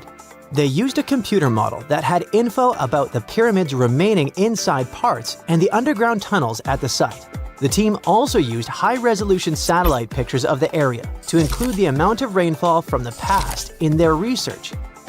It looks like the Egyptians would place a heavy stone block on top of a floating wooden platform, kind of like a raft, then slowly fill the shaft with water, and the rising water would lift the platform and the stone upwards, sort of like an ancient elevator in action. This cool process is called hydraulic lifting, and it's very similar to how some modern machinery works. But when the Egyptians used it, I mean, if they ever did, they would have had to do it with the most basic tools and a really advanced understanding of how water behaves. They would have to carefully control the amount of water added to each shaft to raise the stone blocks gradually and stop at the desired level to move the stones into place. The scientists now want to find out if it was the first major system of this kind, or if someone had used it before the Egyptians. Now, not all archaeologists fully agree with this idea. Some point out there is no direct evidence like writings or diagrams from that time that would prove the Egyptians actually used a hydraulic lift system, whether or not they actually used this exact method. One thing is clear: the people who built the Step Pyramid were geniuses in their own right. They figured out how to move massive stones all the way to the top of the pyramid with incredible precision, and used techniques that still impress scientists today. West of the pyramid, archaeologists found some evidence of a human-made lake or reservoir. They believe the Egyptians may have created this temporary lake and used channels or canals to move the water toward the pyramid. The pyramid itself may have been surrounded by a moat that helped direct water into these vertical shafts. There's even an enormous stone structure nearby, which could have acted like a dam. It stored and filtered water in the amounts they needed. In fact, scientists have discovered that 31 pyramids are likely to have been built along a long-lost ancient branch of the River Nile. It is now hidden under desert and farmland. For many years, archaeologists have thought that ancient Egyptians must have used a nearby waterway to transport materials, equipment, people, and whatever else they needed to build the pyramids on the river. But up until recently, they weren't certain of the location, shape, size, or proximity of this waterway to the site of the pyramids. They used radar, satellite imagery, historical maps, geophysical surveys, and sediment coring to map the river branch. The scientists believe that a huge drought and sandstorms buried it thousands of years ago. They managed to go below the surface of the sand and get images of some hidden features, thanks to radar technology. The team found hidden rivers and ancient structures running at the foothills of where most of the ancient Egyptian pyramids lie. The discovery of this extinct river branch could explain why there are so many pyramids between Gaza and Lisht, in what is now an inhospitable area of the Saharan desert. And if it wasn't cool enough, the area seems to have had a kind of water filtration system. Looks like they built it using a series of stone compartments that look surprisingly similar to modern water treatment plants. So, the Egyptians probably weren't just filling up the shafts with any water. They may have been managing and purifying it. They wanted to make sure it was clean and flowing in the right amounts, not to damage the pyramid or flood the area. Alright, water transportation is a complex issue.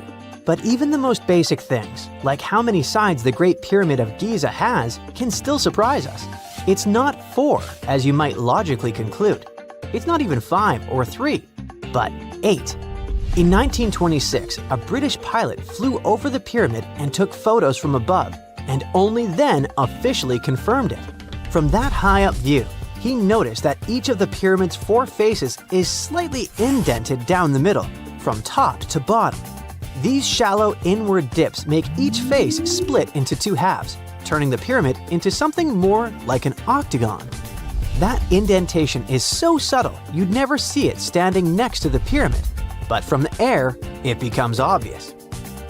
This odd shape may have actually helped keep the pyramid stable for over 4,500 years. The special inward-sloping design, plus a super strong base, could have helped it survive all kinds of natural disasters, like earthquakes, heavy rains, and constant pressure from its own massive weight. The pyramid has likely faced over 500 severe rainstorms in its lifetime, and thanks to its design, the pyramid's angled stone layers may have actually gotten stronger over time, kind of like how a screw tightens when you turn it. If the pyramid had been built with totally flat and level stone layers, it might have started to fall apart instead. The latest news from the pyramids is that there could be a massive ancient city hidden deep beneath them. 2 scientists announced that they used a new method to read data from a technology called synthetic aperture radar, SAR. It's kind of like X-ray vision for the ground, and satellites normally use it to look beneath Earth's surface. So they say that with this cool tech, they managed to spot giant structures over a mile underground, directly beneath the Pyramid of Khafra at Giza. The scientists found 8 deep shafts surrounded by spiral paths, all leading to 2 enormous cube-shaped chambers, each one almost 300 feet wide. There are 5 more structures above the shafts, all connected by tunnels. All this might be part of a prehistoric underground city or even an ancient power station. The idea isn't new. A long time ago, the ancient Greek historian Herodotus already talked about hidden chambers under the pyramids. During the Middle Ages and the Renaissance, similar rumors popped up again. Then, in the 20th century, an American psychic claimed there was a hall of records buried under Giza. This new case is different because the people who announced it have real scientific backgrounds, hold doctorates, and claim to have invented a new type of scanning method. But still, many experts are skeptical about this finding. No one has officially proved or tested this new technology that they rely on. They base their reconstructions on imaginative guesses and not hard evidence. And most importantly, the claims don't fit with what archaeologists already know about the area from actual excavations. So until there's solid, peer-reviewed evidence, the idea of a lost city under the pyramids will remain just an idea. In 1936, British Egyptologist Walter Bryan Emery found a small object in the desert that made people debate whether it was an elaborate stone model of a flying saucer or even a hyperdrive from a spaceship that belonged to some advanced civilization that visited the Earth. Emery spent years excavating sites along the Nile River Valley, especially in the huge ancient necropolis of Saqqara. He found countless treasures from ancient Egypt, and the most bizarre one was definitely from the tomb of a high official, Sabu. Historians don't know exactly who he was for sure. Some sources say he was a king's son. His burial at Saqqara means he was an important figure in the royal court. There are no records from this early period he lived in, so Sabu's role and fate are still a mystery.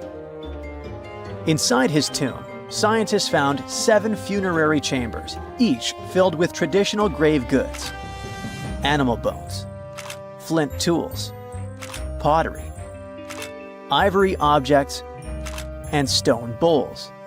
And then there was a strange, broken artifact that became famous as the Disc of Sabu.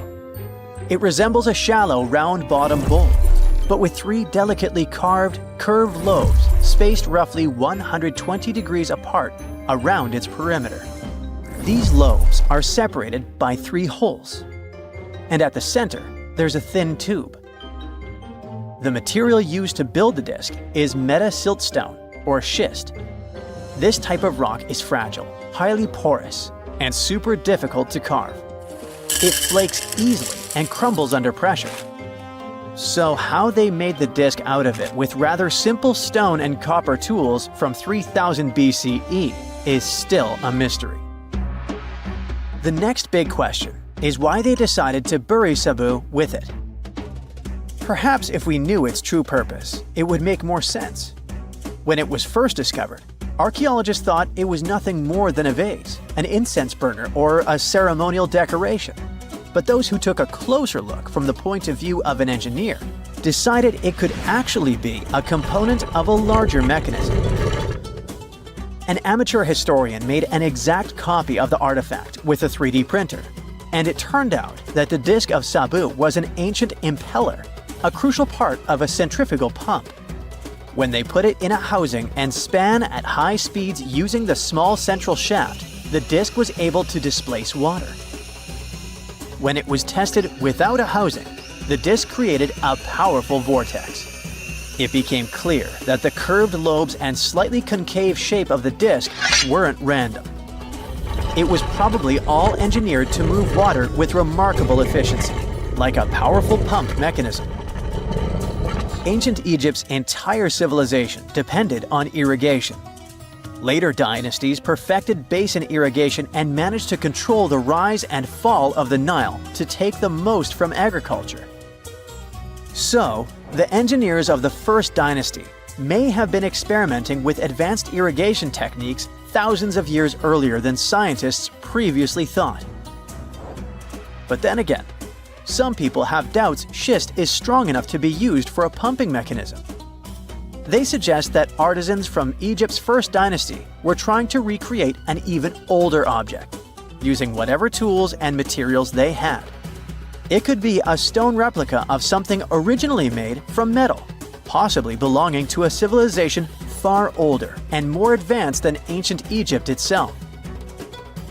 One Swiss author takes this idea even further and proposes that the disc is a copy of a component from an extraterrestrial spaceship's hyperdrive, or stone model of a flying saucer. One French researcher believes the disc of Sabu was part of a secret massive factory system to manufacture sodium carbonate inside pyramids. Some people suggest that the disc may have been a primitive tool for weaving ropes. The lobes held strands of silk or fiber that were twisted into twine when it was spun. Or it may have been a gigantic lamp. Another historical mystery is a map from 1513 that is believed to be the oldest surviving detailed map showing the Americas. The author of the map is a Turkish captain, Piri Reis. He never crossed the ocean himself and put together this map from 20 regional maps. He used an Arab map of India, 4 Portuguese maps showing India and China, and a map of America by Christopher Columbus as he saw it. This last map was lost for many years, so Reis's map gave us an idea of what Columbus must have recorded during his third voyage to the New World. A historian who studied the map suggested that it showed Antarctica in prehistoric times because it strangely resembled Antarctica's true coastline, the way it looked when it was free of ice. But it was later proven that this idea wasn't right. Another idea that rocked the science world was Klerksdorp spheres. They were found in deposits of mineral pyrophyllite in South Africa and looked like tiny ancient cricket balls with lines around the middle. Back in the 1980s, there was a theory that some super advanced pre-flood civilization we know nothing about had made these spheres.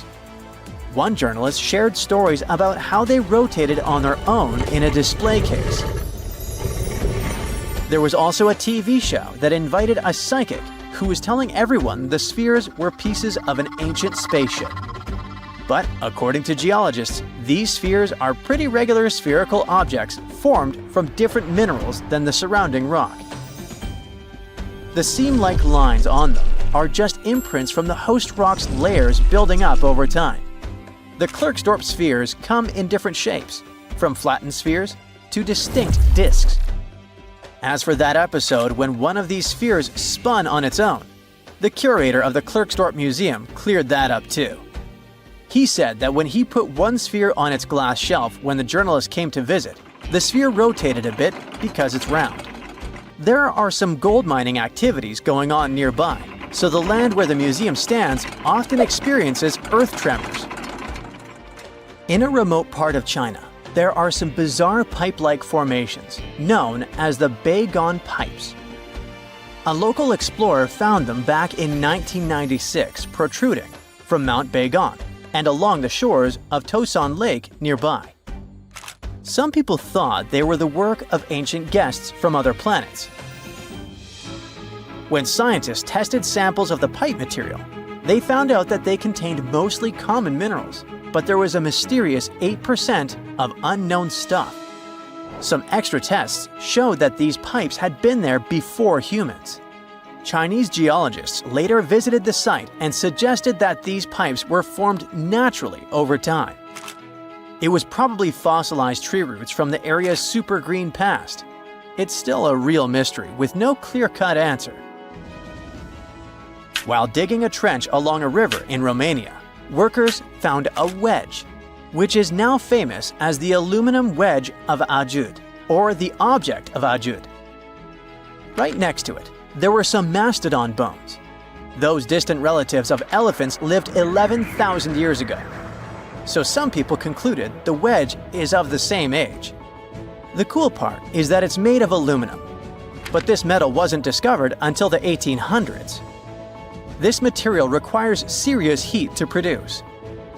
The wedge is said to be covered in a thick layer of oxide that's been sitting there for hundreds of years. Some folks believe this wedge must have crash-landed here on a spacecraft from some other planet. Some scientists think it's all a hoax, and others suppose it might be a human-made object with an unknown purpose.